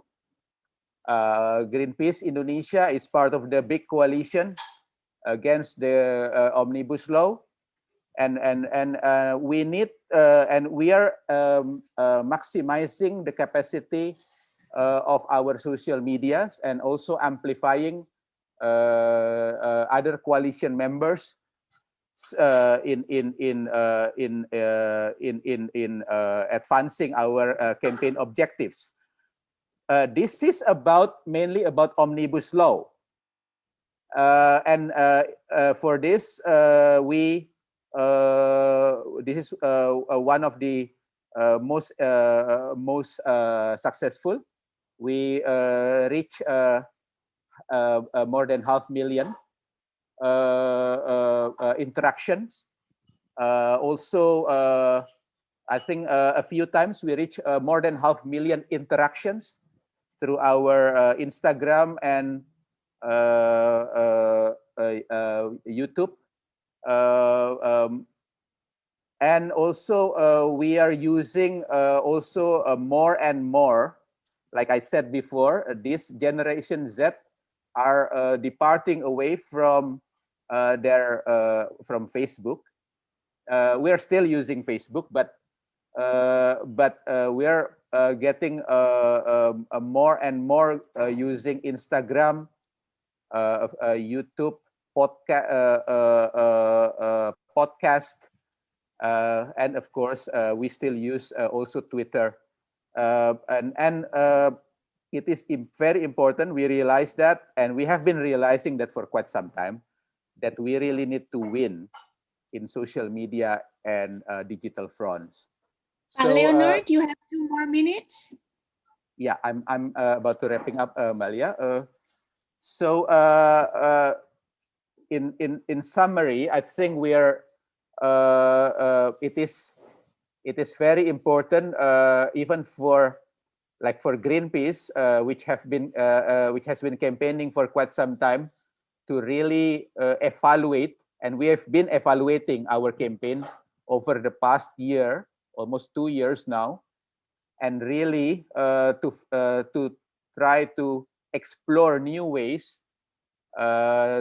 First, to understand better of our audience, and to really choose the right segmentations to work with. And in this case, we're at the moment working with Generation Z, which we believe will have a lot of say on Indonesian future, including on addressing climate crisis for the next years to come. Thank you. Thank you very much, Pak Leonard. That's very insightful. You mentioned that it's really important to connect people with the climate impacts that they're experiencing and make them understand that that is part of climate crisis. And then you also mentioned about the importance of bringing the truth to power, and also understanding who we are communicating to carefully and regularly, and the needs to win the social media battle to gain attention, especially the Gen Z, which Indonesia has a lot of big portion of that.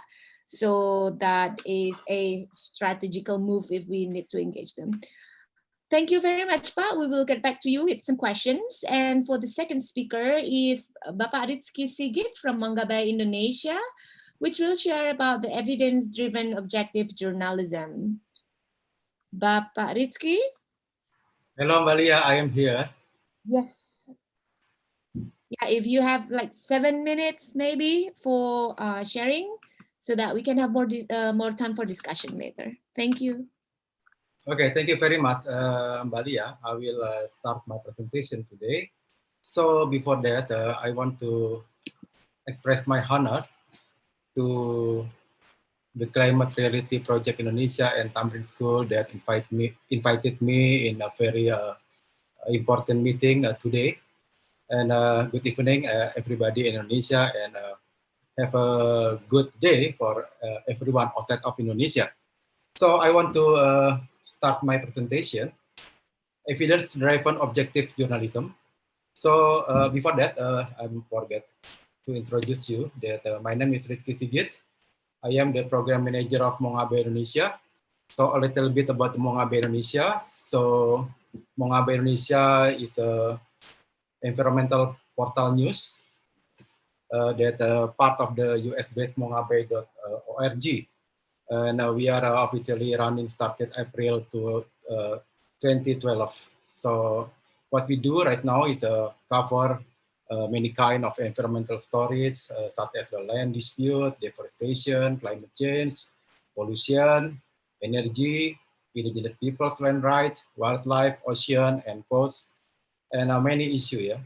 And today, we have about 60 journalists in 20 provinces in Indonesia. So yeah, I want to start my presentation. I want to share about the situation that back again to the research taken by YouGov. YouGov is a collaboration with the Guardian and also University of Cambridge in UK, that they show that climate change to be the number third, the global concern. This is 2016 based on that research. But sadly, that Indonesia, according to that research, it is the number one country survey during that time that many of people doubtful of man-made climate change. What is mean that people in Indonesia believe in climate change, but this is not due by the human activities. And the human activities is not responsible at all. It is said by the research. So I want to underlining here that the information related to the climate change, I guess it is still in the elite things. What is mean elite things? This is that people who have access on the issues of the climate change itself, but not really familiar with the general public. This is for in particular for Indonesia context. And then yes, like Pak Leo mentioned earlier, that climate change itself, it is difficult to understand, to be digested by the public. Many of information released in data and number, or I said this is a very hard fact, not in the human interested story. So this is our conclusion regarding to the issues of climate changes. And then I go with the journalist work. Yeah. So according to my experience as a journalist or managing of the environmental portal news, so I believe, or we believe, that the belief in objectivity is a faith in fact. It means that the journalists work with fact finding, cover it in directed in existing phenomena which should be associated with analysis or attributed to climate change. So the task for the journalist itself is their first obligation is to the truth. So this is the fact that need to be dig up for the public, for the discourse analysis that taken by the public at the end of the story or at the end of this process. Sorry, why this is changes by itself. Okay, so so I want to go with the in-depth and investigative story, observation as a fact. So if you talk about the climate changes, so you cannot say that this is many of data of the how many loss of CO2 in the atmosphere, or how many methane gas, etc., etc. This is very difficult to be digested by the people, but you have to come with the evidence, such as the impact of the climate changes that go directly to the people, such as the drought and insect outbreak, for example, in Indonesia. I believe this is happened in a couple years ago. Another thing is increases wildfire, or in Indonesia we call karhutla, kebakaran hutan dan lahan, or declining water supplies, or reduce agriculture yield. This is that impacted to the many of farmers, such as in Java or in other island of Indonesia. Or health impact. If we say that climate changes make impact to the health of the people, it should be make sense for the people knows about the climate change. Or flooding, or erosion in coastal, for example, or coral bleaching. So coral bleaching is one of indicator that there is a climate changes here, global warming in front of our eyes. And then we go to develop a cause and effect relationship. It means that the disaster which caused to the human activities, health, material loss, and people suffering, adaptation, and mitigation strategy. So in this case, I guess that we need to make a causal effect. Climate changes make the impact to the people. So it is in fact in front of our eyes. Yeah. And what is approach to do that? I believe that to go with the good stories, it means the journalist work, we need to go to inductive story approach. What this mean? That we go to the field, make interview to the people, and then make observation and take some information from the research data and just combine. But it is not the easy task. It is hard to fulfill. Yeah, it is need concentration, discipline on verification data, and also time consume. And at the last, it is need commitment from the journalist and editor. So I think this is that I'm not saying all of media, but I want to say that some of media do not have the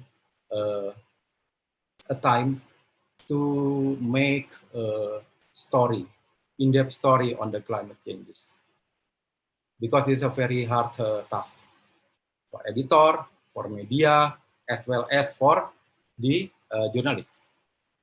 Okay. To be honest, I want to say about the barrier to entry for the journalists. So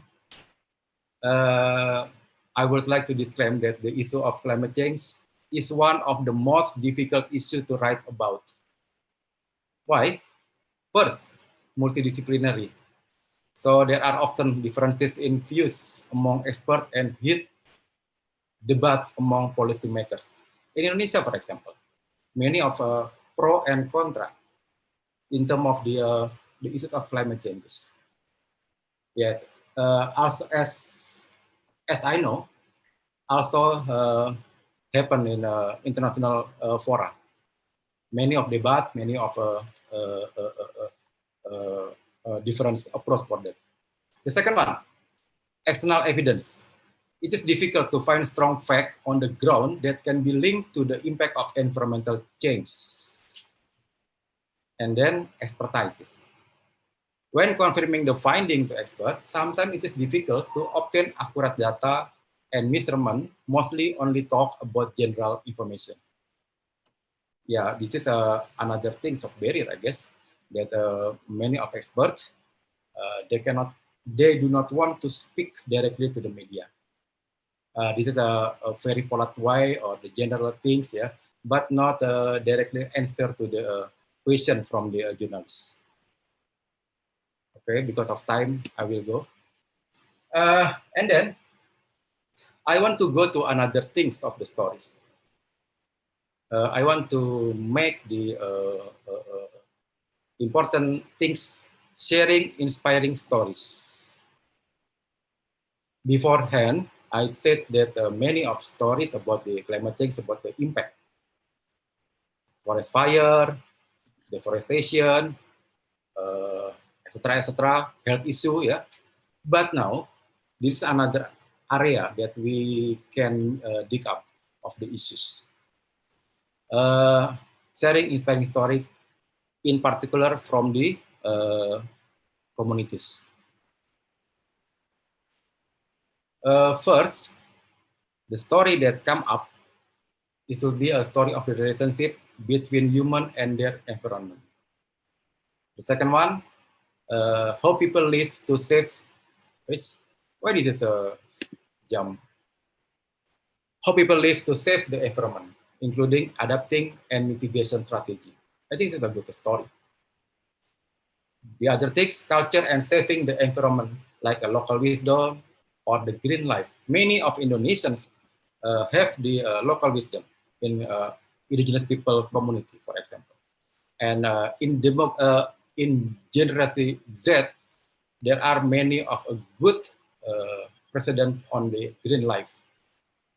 So another thing is take a story about the discoveries, scientific story related to the issue of climate change. And then conducting interview with the scientists, eco-friendly business people, and environmental activists. I think it's some of a sharing, inspiring story for the people, for our audience. Rizky, you have 1 more minute. Yes, this is my last slide, Mbak. So what needs to be avoided? First, media task is to educating, informing, warning, persuading, and mobilizing. And then journalists write stories that will interest with their audience. Then climate change story grounded abstract to reality. We don't want to talk about the abstract things. And then the last one, climate change story related to the human and experience story. Belief and culture models, underlying values and worldwide.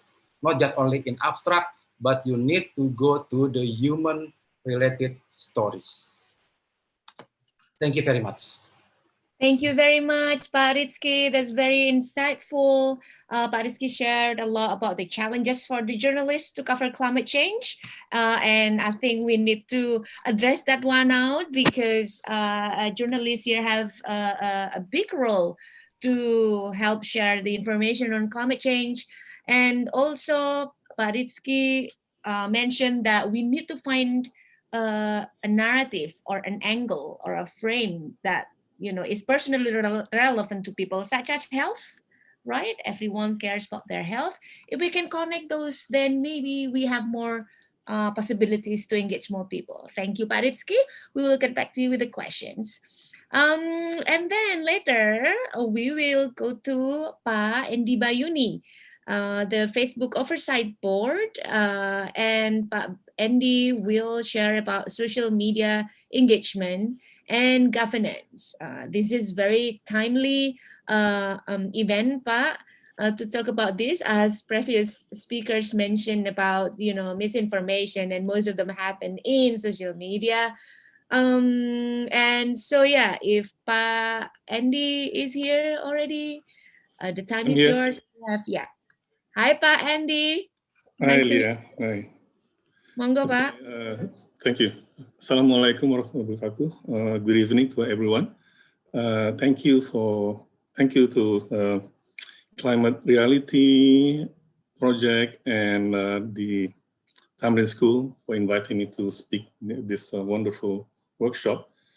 And also, I'm honored to be sharing the panel with Leonard from Greenpeace, Rizky from Mongo Bay, and later Professor Greg from IECA in Oregon. I realize this is an all-male panel, but we have Leah to make up for the lack of gender balance. And of course, we had the all-female, all-women panel early on. So I think that's okay. Just to be clear up front, I have to make a statement. I'm not with Facebook. I don't represent Facebook here in this workshop. The oversight board of Facebook that I'm part of is part of the content moderation mechanism in Facebook, but it is an independent body, and we make binding decisions with regard to content, whether to remove or to leave a post, and our decision is final. The Facebook has its own community standards, which is great, but the oversight board, we use international human rights law in making our decisions regarding the content. Now, since in this workshop, I will be commenting on matters not directly related to the oversight board work.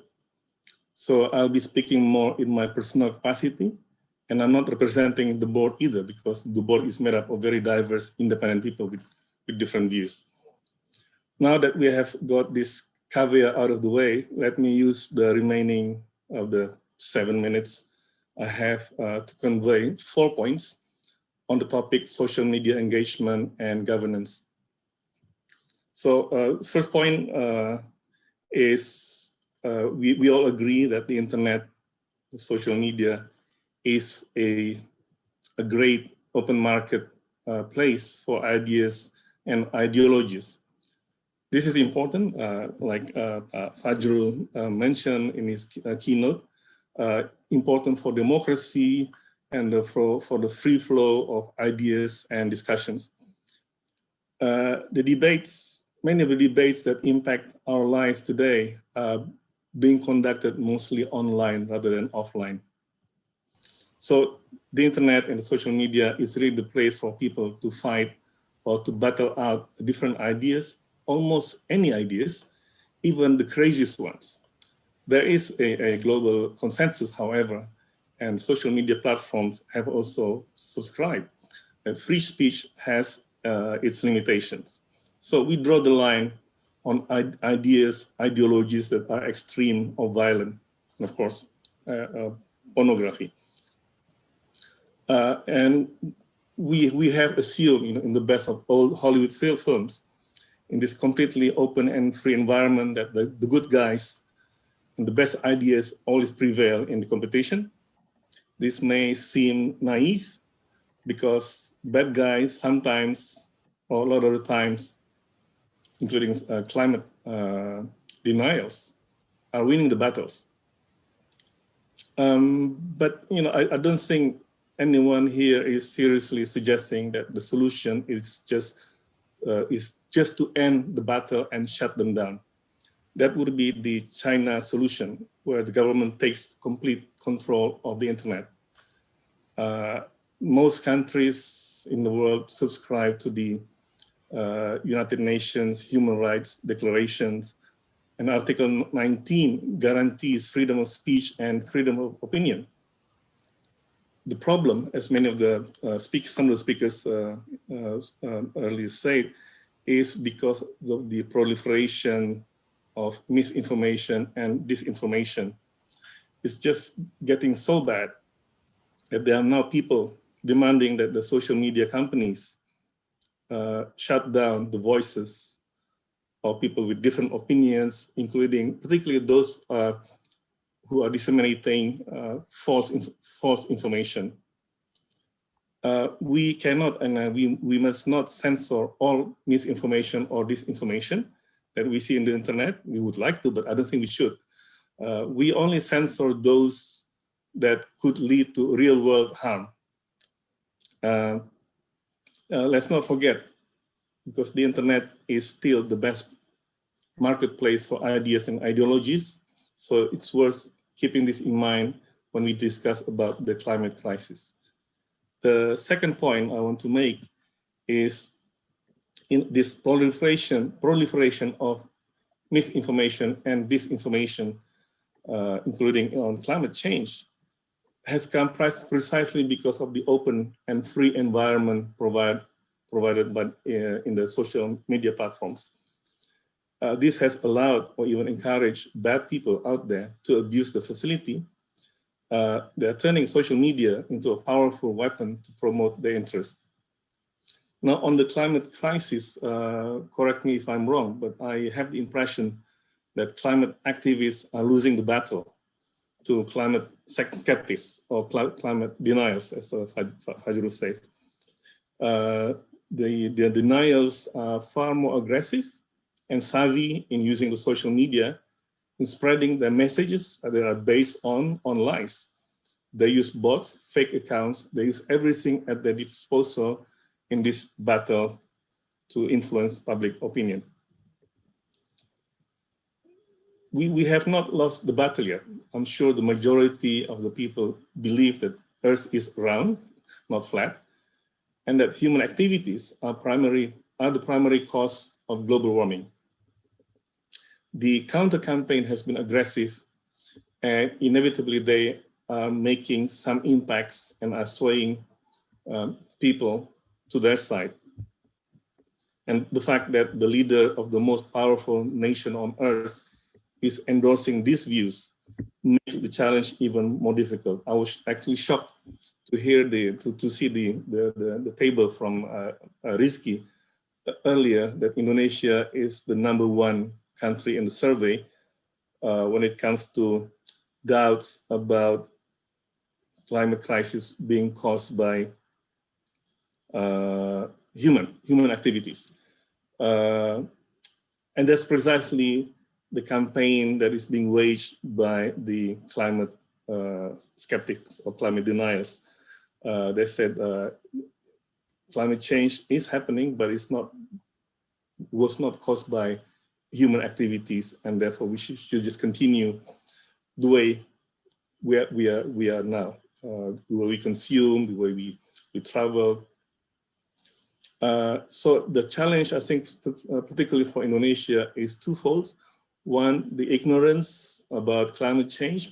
They're gaining is gaining traction, but I think the second part is about convincing the people that it is the human activities that are causing primarily the climate crisis.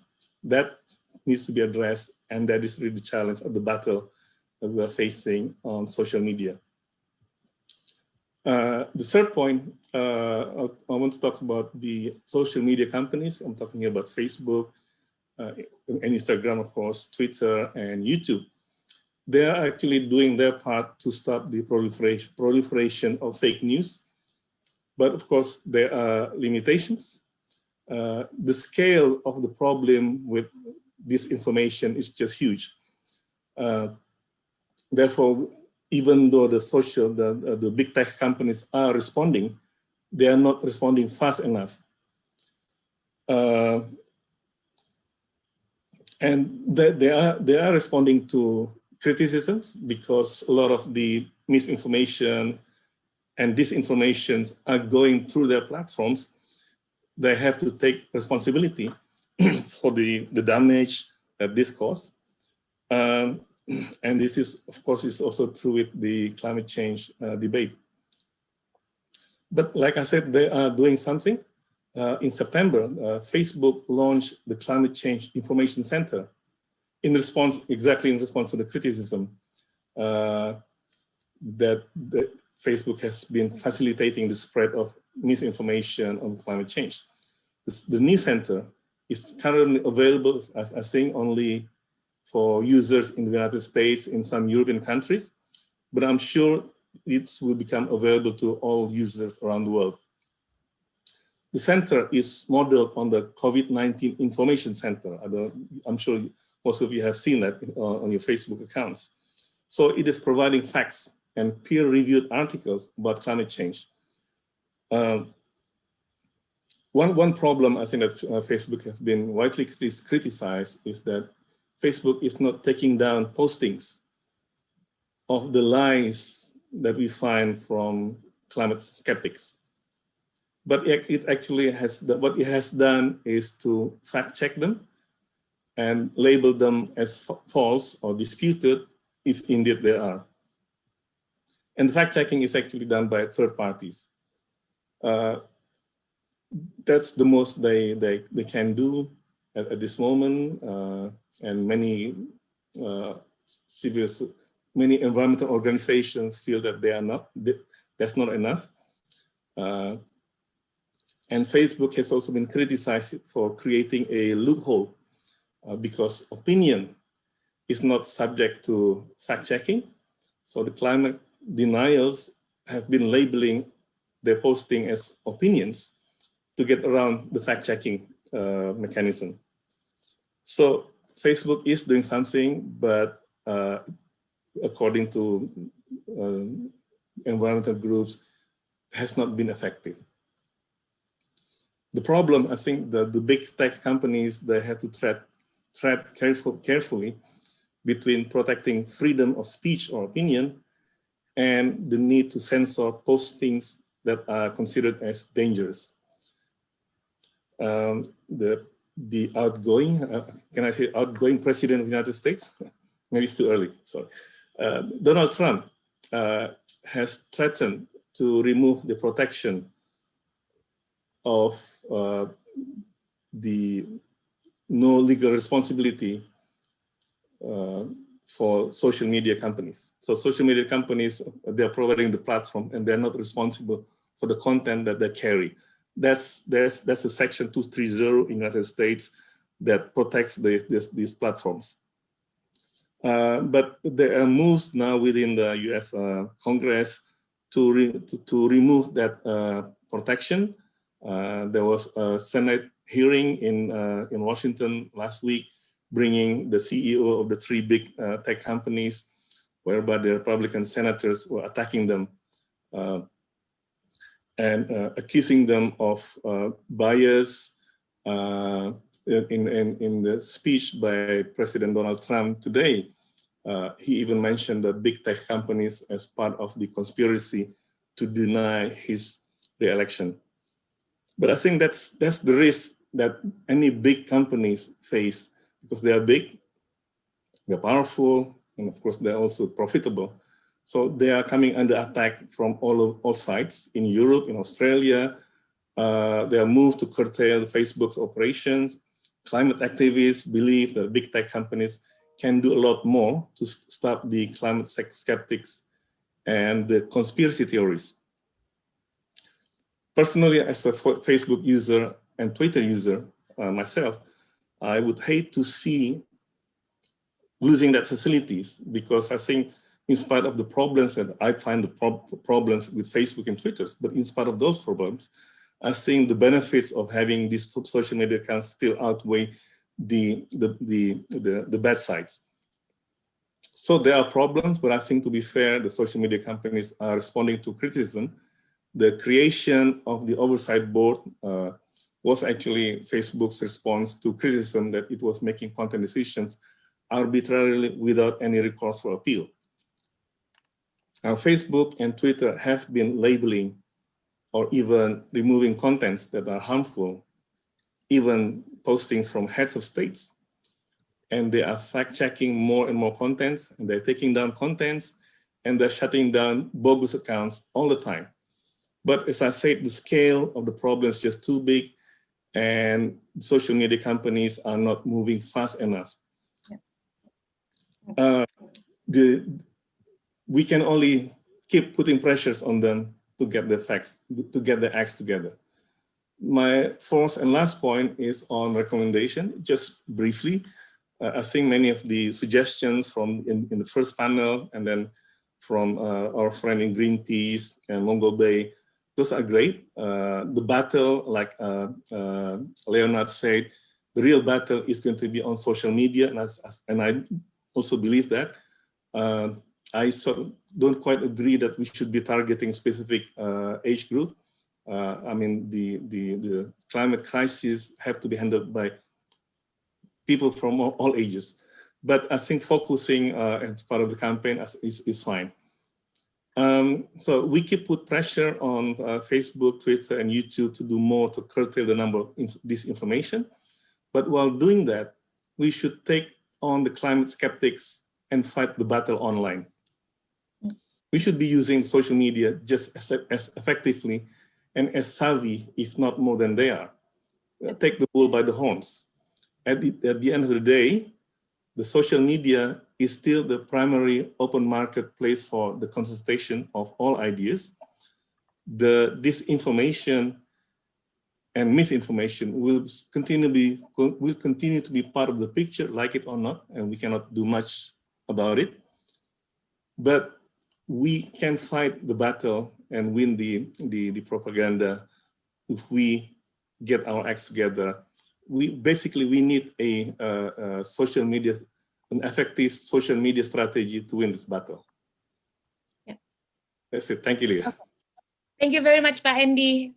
So several points made by Pak Andy, which give me some enlightenments that internet is a great open market for ideas and ideologies.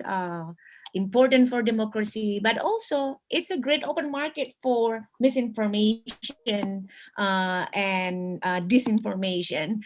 And they do some actions already to mitigate that one, but the progress are not as fast as we wanted or as needed.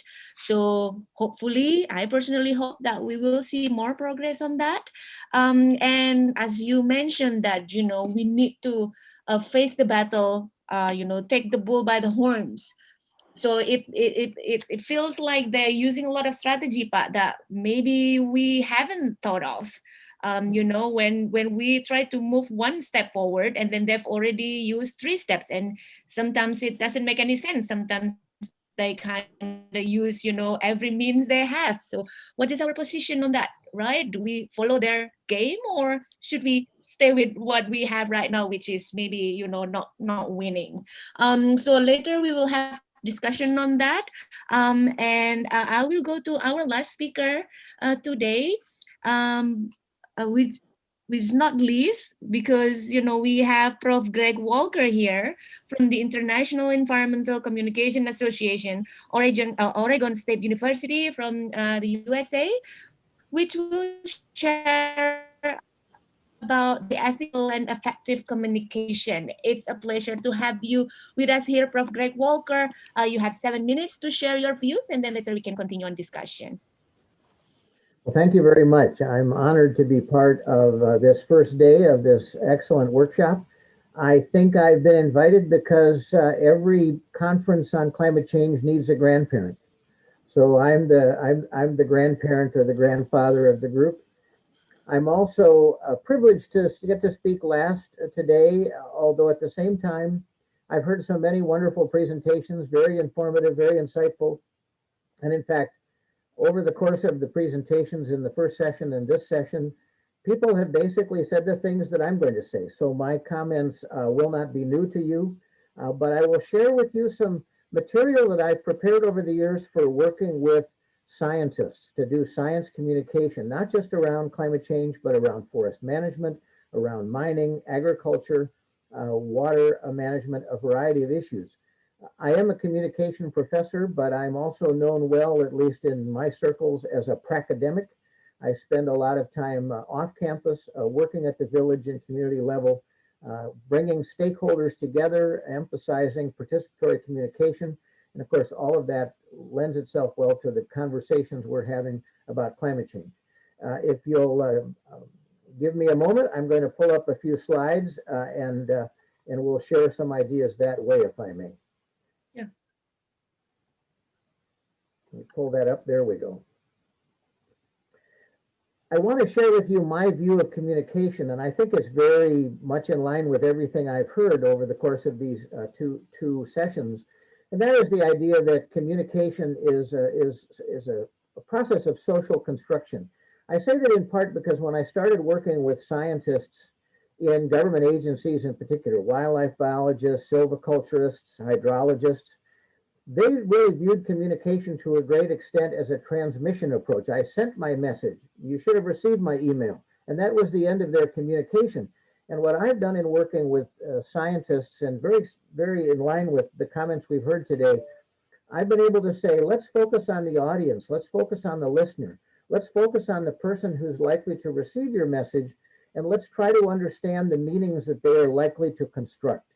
And that really, to me, becomes the important issue. What are the meanings that people construct? If it's a climate skeptic, how do we communicate with them so that the meanings they construct are certainly meanings that we think help us move forward to deal with the climate crisis? And so when I talk about social construction, I focus on a couple of things. One is competence, and another is a model of communication that for many of you, if not all of you, may seem very, very simple, but I found has worked very well in my interactions with scientists and trying to mentor them or coach them or guide them to be competent communicators. And this is really the model. And again, I think it may seem very simplistic to you, but when I've worked with scientists, they found it to be something they can understand really quite quickly. And that is, of course, part of what I'm trying to accomplish. And as you know, as excellent communicators, we can think in terms of constructing a message, whatever that message might be around the climate crisis. And then we have to make a decision about the method that we use to try to reach our audience. And that message may be one that's communicated through social media. It might be through a TED Talk. It could be through informal conversation, a variety of different ways in which we know we can communicate with our desired or intended audience. And then there's the importance of understanding that the audience constructs the meaning. No matter what we might want our message to mean, we want to respect the audience who's receiving our message and trying to understand as best we can the meanings that they're constructing from that message.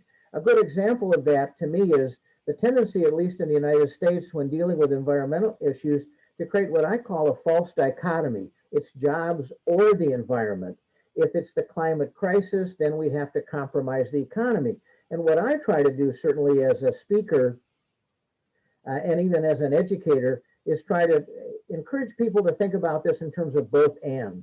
And we know in the world of sustainable development, that's a big part of the conversation. How do we grow economies sustainably? How do we do it in a way that maintains the health of the environment and how it respects, in fact, social and cultural factors as well? And that's a both and approach. And that, again, relates to the meanings that people construct. And we know that meanings are negotiated. If the meanings that our audience will be constructing is not compatible with the message that we're intending to send and the meanings that we're intending to construct, we need to have a conversation about those meanings so that we can hopefully discover common ground. So this 3M model, when I lay it out to the scientists that I've worked with over the years, as I said, it's a relatively simple model, but it's resonated very well. And the other issue that I talk with scientists about, and I think it relates again to the work that all of you are doing, or all of us are doing, is this idea of communicating competently.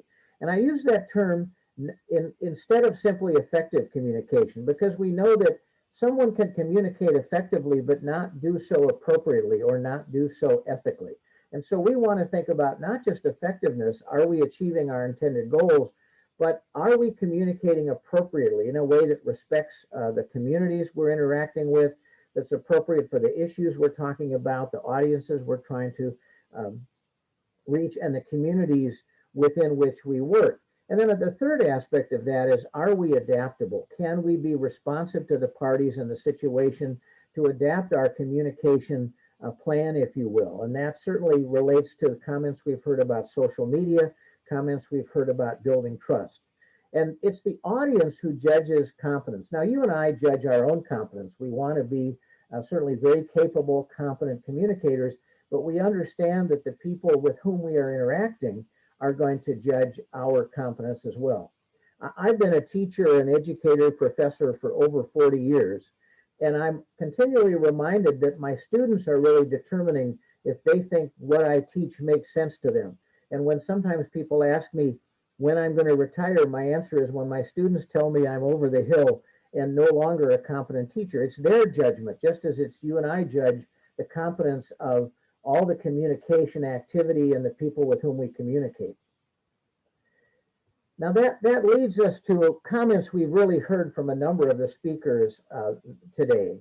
And we start with this idea of audience, and I think that's been very well addressed by my Greenpeace colleague, my colleague from Greenpeace, who talked a lot about audience. And we need to, of course, link the climate crisis, and we've heard this in a number of the presentations, to issues that are important. I like to tell stories, and we've heard about storytelling. I'll tell you one very briefly.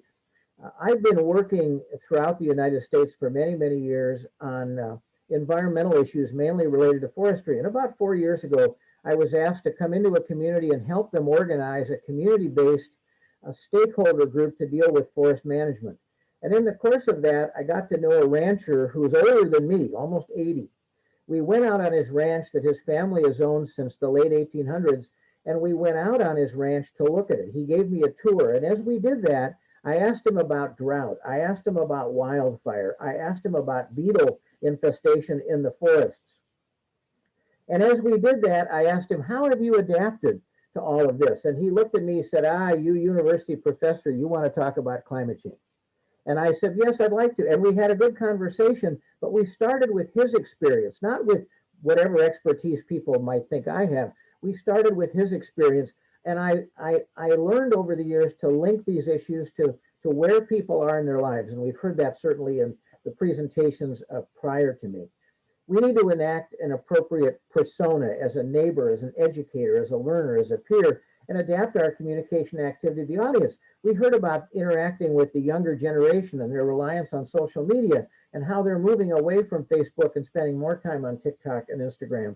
And I see that certainly in my students as well.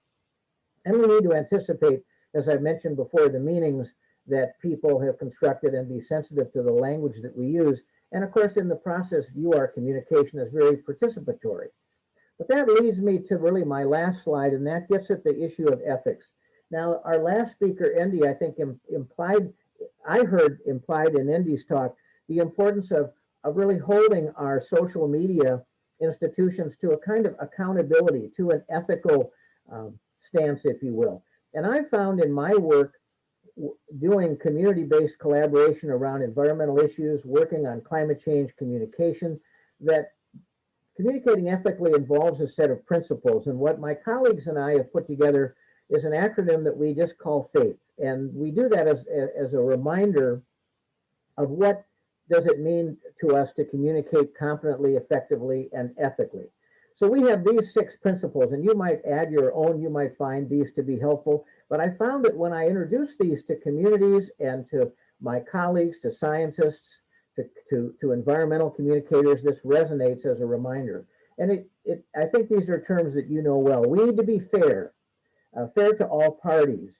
And that again speaks to, in part, to diversity and respecting different points of view. We need to be accountable, and that speaks to the objectivity we heard about in an earlier talk, and obviously be accountable for the information that we share and the processes that we promote. We need to be accessible in our work. Make sure that people who want to be engaged or who are affected by the issues we're addressing, they get the information that's important. They have access to the processes we're using, and we respect them as decision makers and as participants. We need to be inclusive to engage as many people as we can for whom the issues we're addressing are very important and very relevant. And we need to respect local knowledge. And I used that example of the rancher before, who taught me a lot about the land that his family has worked on for years, and the knowledge that he had. We need to be transparent about where we're getting our information, how we're designing our processes. And I found repeatedly in the work that I do, people want to know when they get involved in, let's say, climate action plans at the village level, who listened to their ideas? How were their ideas used? What are the processes used to make decisions and establish priorities? And of course, we need to be honest about the processes that we advance and the ideas that we share. And together, if we follow these principles of faith, we can overcome skepticism. We certainly display respect. We generate trust. And I think we foster constructive communication, learning, and action. So these are the thoughts that I wanted to share with you. Again, I doubt there's much new in here. I'm really building upon and drawing upon the excellent presentations that have preceded me. I'll end this way and then thanking you for your interest. And of course, we're all looking forward to your questions, but I will put in a brief plug for 3 organizations that you might want to follow up on. One is the International Environmental Communication Association, and both Amanda Catili and I are part of that, as well as Climate Reality. Mediators Beyond Borders International. This is an international peace building and conflict management mediation group. And then the Education, Communication, Outreach Stakeholders Community, a relatively new organization that's trying to support in the UNFCCC process the work on action for climate empowerment. Now, obviously, there are many, many good organizations that we could devote some time to, but these are 3 you might want to take a look at. And if you have questions about any of them, you can contact me and we can have a good conversation about it. So I want to thank you for your time and your interest.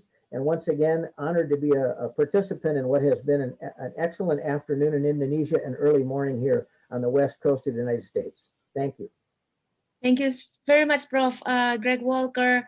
So it kind of answered my previous questions about ethic, that we do need to still keep, communicating this effectively and then also competently, guided by ethical principles.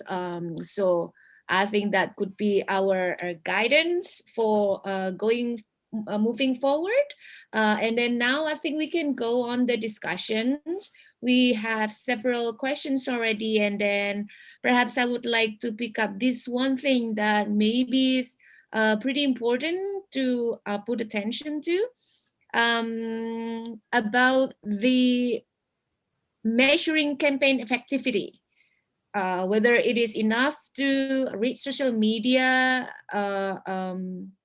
parameters, successful parameters, or we also need to, consider and measure the changing narratives and or behavior of the target audience. So maybe if Pak Leo can address more on this, because you do have experiences in running a lot of campaigns.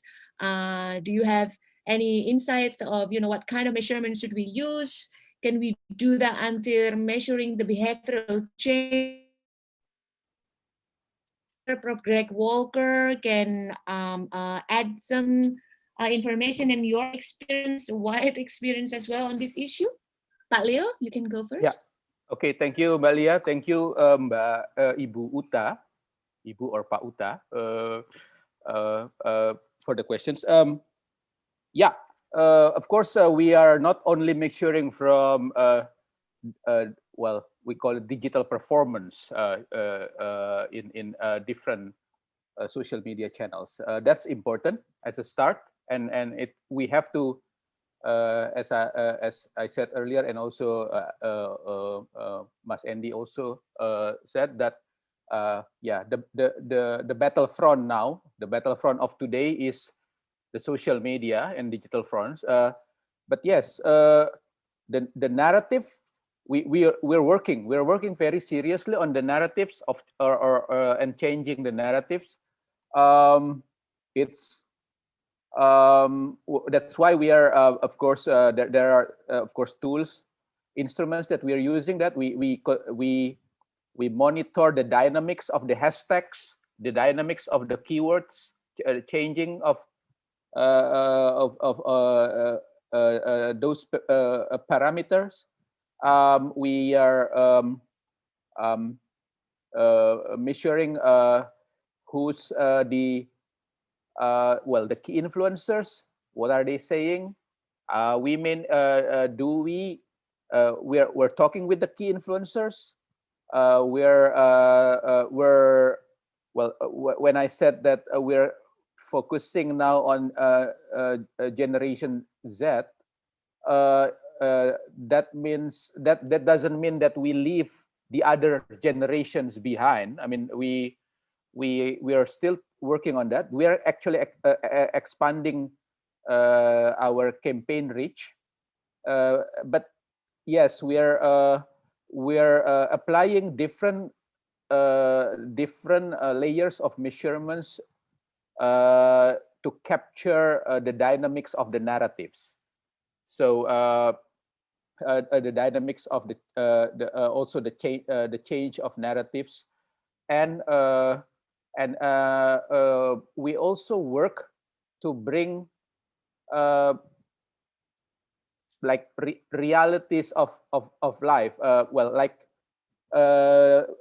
one of our most one of the most successful digital outputs in the past few weeks was the Save Kinipan. Save Kinipan,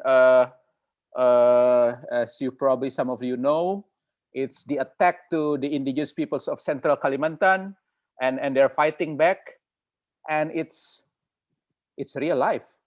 It's real life, and it's and that's the momentum that you need to know, that you have to be able to capture, and then work on to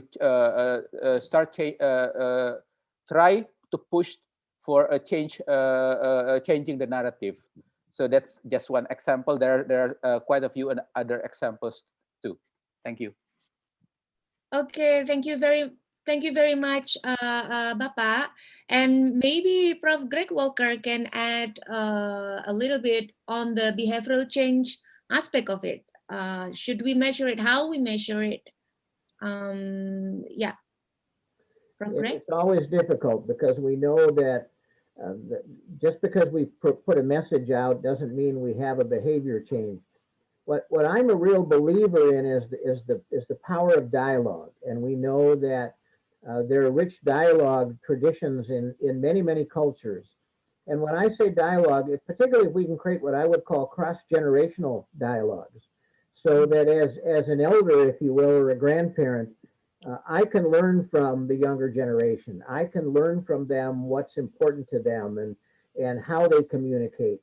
And I think and again, it goes back to the comments that many of my colleagues speaking today have addressed, to better understand what it's like today in 2020 to be 20. And to be looking at a long future. That's different than me, who's almost 70. To be looking at that same thing, to have those cross-generational dialogues, maybe through social media, maybe face-to-face, however we're able to do it once we find our way through the pandemic. So I think that's important, and better understand their values, their concerns at this point in their lives, and what matters to them. But thank you. Yeah. It's important to have a dialogue. I think it can, increase the level of engagement of people instead of one-way communication. Thank you. And then also the importance of intergenerational discussions. I really enjoying that one, having learned from, the experienced one, but also learn also from the young people, especially how they use their social media. I learned a lot from them. And then also another important questions. Local governments have an important role in leading climate actions by mainstreaming climate change mitigation and adaptation into city planning or district planning, ya kabupaten in Indonesia. But how can we use strategic communications to promote climate leadership? This is, I think, what we really need the most. What kind of messages that we can use to engage and empower city mayors to take a decisive action? Or should we empower the citizen? So maybe if Mas Rizky and Pak Andy, you have any insight for this, that would be great. Yeah, thank you very much, Balia. So I try to answer this question.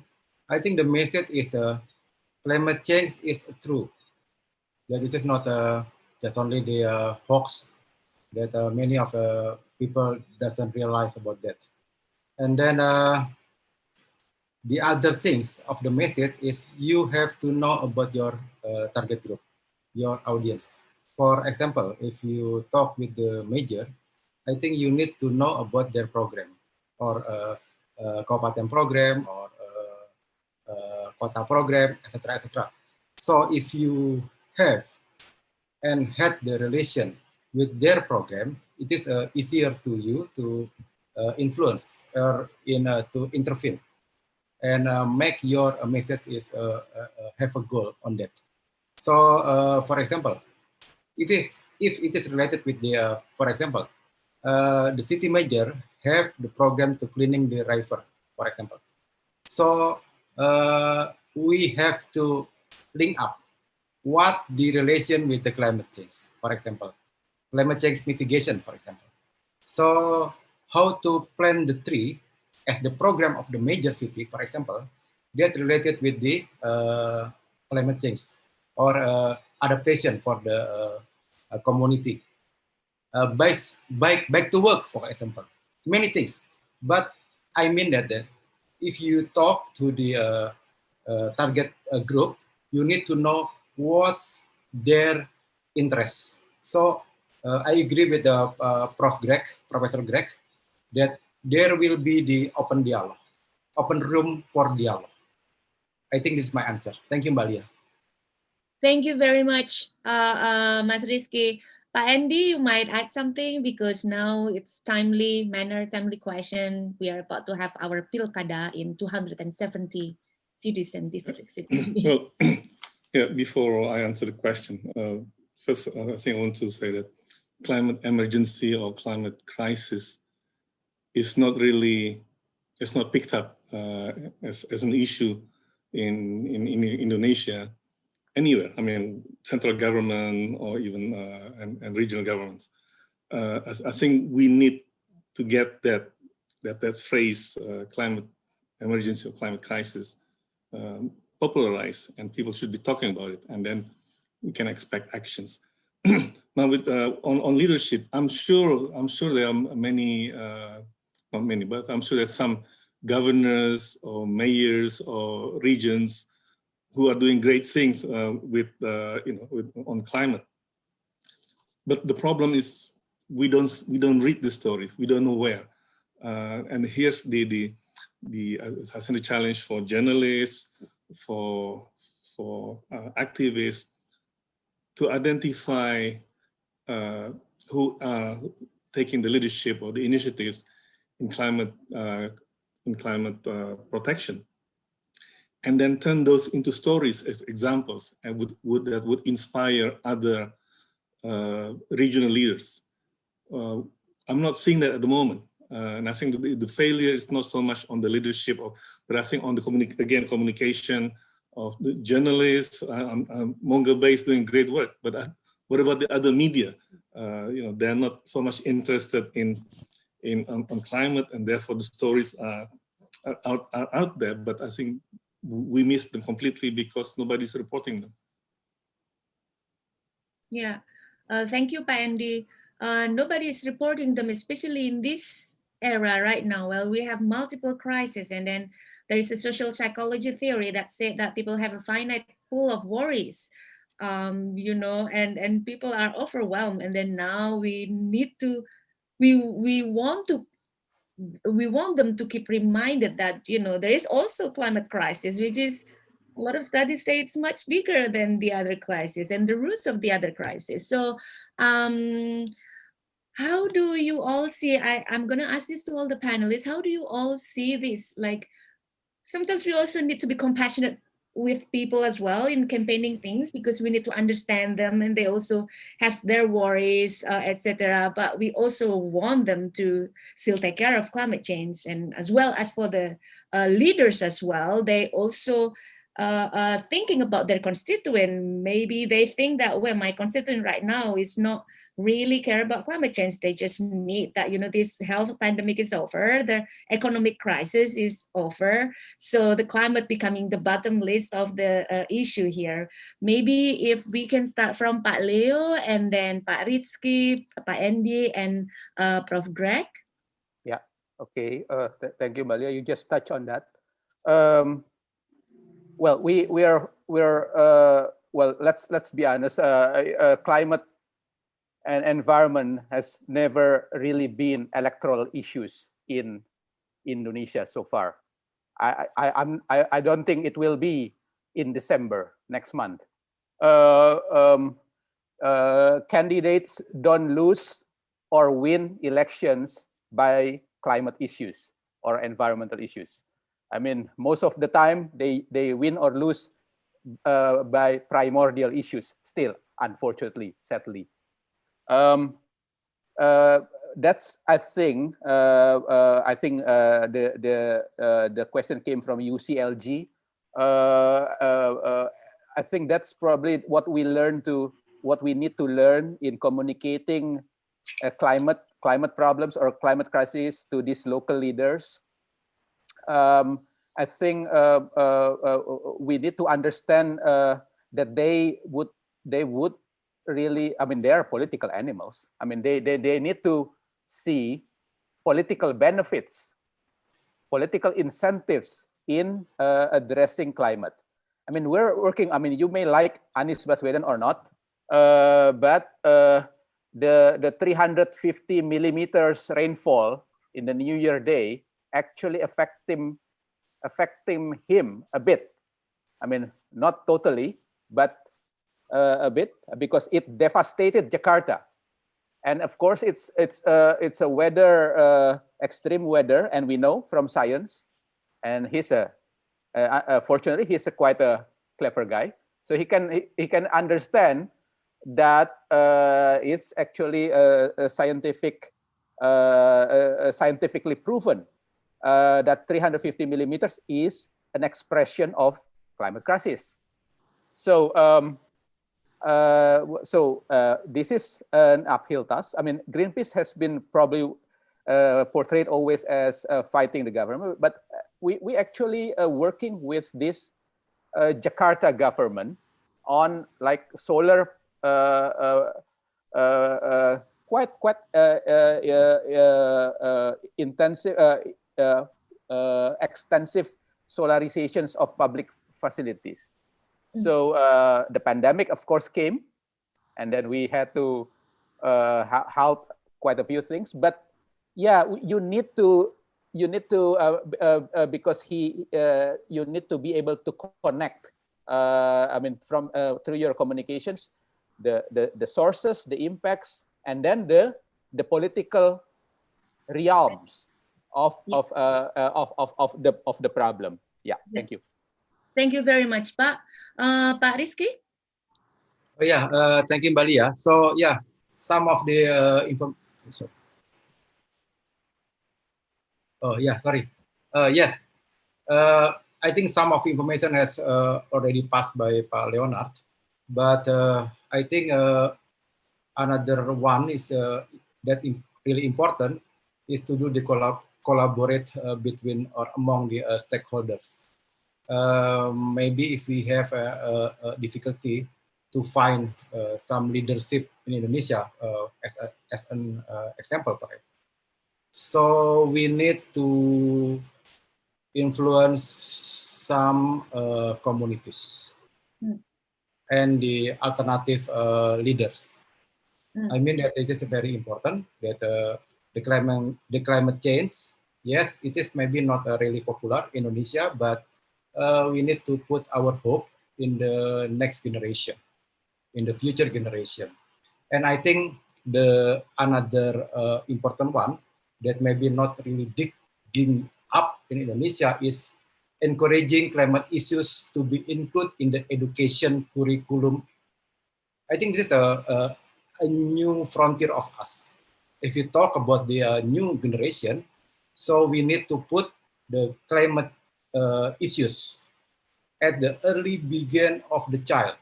For example, from the sekolah dasar, the first grade, for example, junior high school, senior high school. So no, right now, no. There is no information, there is no curriculum, there is no platform that we can make a dialogue on that. Yeah. That a teacher and a student can talk about what the relation about climate change with our life. Yeah. I think this is my additional point. Thank you, Mbak. Yeah, thank you, Pa. I think that's very insightful. I think we need to, we should have been inviting the Ministry of Education and Ministry of Religion, because they do have the pondok pesantren, and you know, and also they're very powerful. Yeah, we should have done that. For next one, Pak Andy. Yeah, thank you, Leah. I'm glad I sat through the workshop from the opening until now, because I think the answer to your questions actually already been given. I think the first one is connecting the dots. I think Fajr mentioned that. The need for us to connect the dots, because we understand there's a crisis, there are problems here and there, but we are not connecting the dots, and therefore the question of climate crisis seems to be separate from other crises, but it's actually very much a crisis that we need to face and deal with now. The second point, I think, is something that Professor Greg raised about eliminating the dichotomy, right? As if climate crisis and poverty are two issues. So climate crisis and economy, you can have one or the other, but not both. But I think that dichotomy is false, but many people believe that, and therefore environmental climate crisis, that's secondary. Number one is economy, and many people believe that. I think we need to convince the public, and we need to get the leaders to speak and say that the policies should be about climate crisis and poverty, climate crisis and jobs, and not or but and. I think that's probably the best approach. Yeah, thank you, Pak. I think that's very very on point. Professor Greg, do you have anything to add? I'll just add a couple of quick comments, and this again based on the work that I've done in the field all these years. One of the things I've learned, and people have said it, is that climate change or the climate crisis is tough for politicians because they get reelected on the short-term issues, jobs, for example. And that climate change, as one of my colleagues said, is abstract. How do you make it more real? And what I found is when we go into a community, we need to work with, I would call the formal leaders, like the elected officials, but the informal leaders, the people who influence. And that's, I go to the local houses of faith, and I want to talk with the religious leaders in a community. I want to talk with the informal business people. I did a project in Ghana where I learned a lot from the local beauticians who knew the community better than some of the elected officials. And so, and then of course, to be able to have a conversation with the younger generation. Second point I'll make quickly, and this is again to give us reason for optimism. And that is when I talk with my students now, my 20-year-olds, my 21-year-olds, whether they're conservative or liberal, whatever their ideology and political affiliation, almost to a person, they're worried about climate change. Part of that is Fridays for the Future, the youth movement we see all over the world. I find that very encouraging, and at least in the US election that I just learned a few minutes ago that former Vice President Biden is now winning Pennsylvania and Georgia, which means if that holds, he'll be the new president. But he made climate change a more prominent issue, partly in response to what he heard from his own family, from his grandchildren.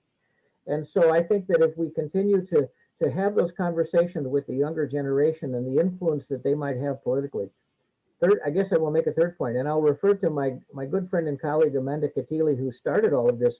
Climate Reality Project has been wonderful in advancing, as we all know, this issue. And I'm wondering if Amanda can tell us, are there a lot of young people signing up for the Leadership Corps?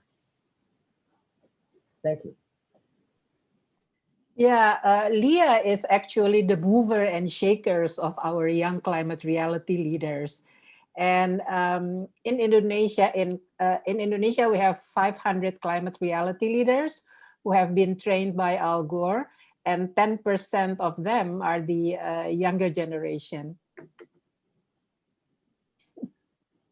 Yes, we're really proud of them. I think last month they have made a lot of events that trying to connect with the policymakers. So these young people, you know, have plans and they have demands, and they're really working hard to get their voices heard. So I think that's one of the hope, you know, that we can hang on to.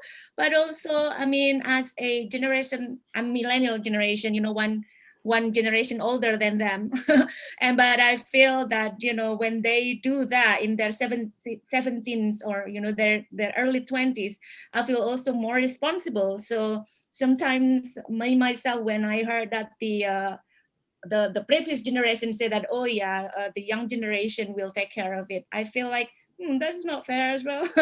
So I think I agree with all of the speakers here that this is an intergenerational issue, that everyone needs to be on board, and we can like strengthen each other. So I think now we're running out of time. Unfortunately, I still wanted to continue the discussion. This have been very enjoyable for me, and I'm sure the speakers and the audience as well, with a lot of questions that have been asked. I'm very apology that we can answer them all. But yeah, just to close this one, I think many words that have been mentioned many times is about connecting the dots, connecting the people, which can help make sense of the problems for the people. So make climate change is real to them, personally relevant to them. And then also the words collaboration was mentioned a lot as well. And that includes, you know, a more dialogue, not only one way, and then including multiple stakeholders. And I also can kind of draw that we need creativity in terms of not only relying on the formal system or formal leaders, but also trying to reach out to the non-formal leaders, such as religious leaders, young leaders, community leaders, and then also informal education as well as formal education, and also reaching more you know, ways to get the message across. So I guess that's it. I'm really honored to be moderating these sessions with all these great distinguished speakers, and some of you, you know, like all of you, I look up to, and hopefully we can meet again with much more progress, and then we have you know, make these climate issues, you know, moving forwards in the minds of people. I think that's the important thing. So thank you again very much. I will give this back to the MC. Handika, over to you.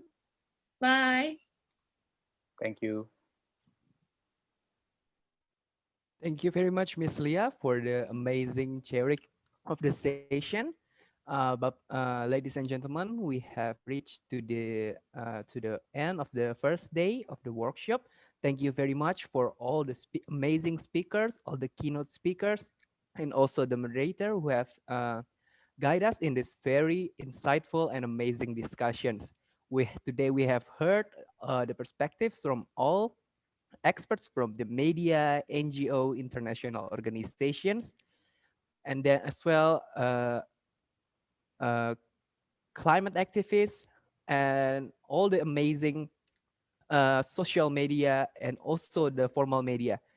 Uh, the good news is today will not be the final day of the workshop. Tomorrow we will have more exciting discussions. Let me share my screen for now.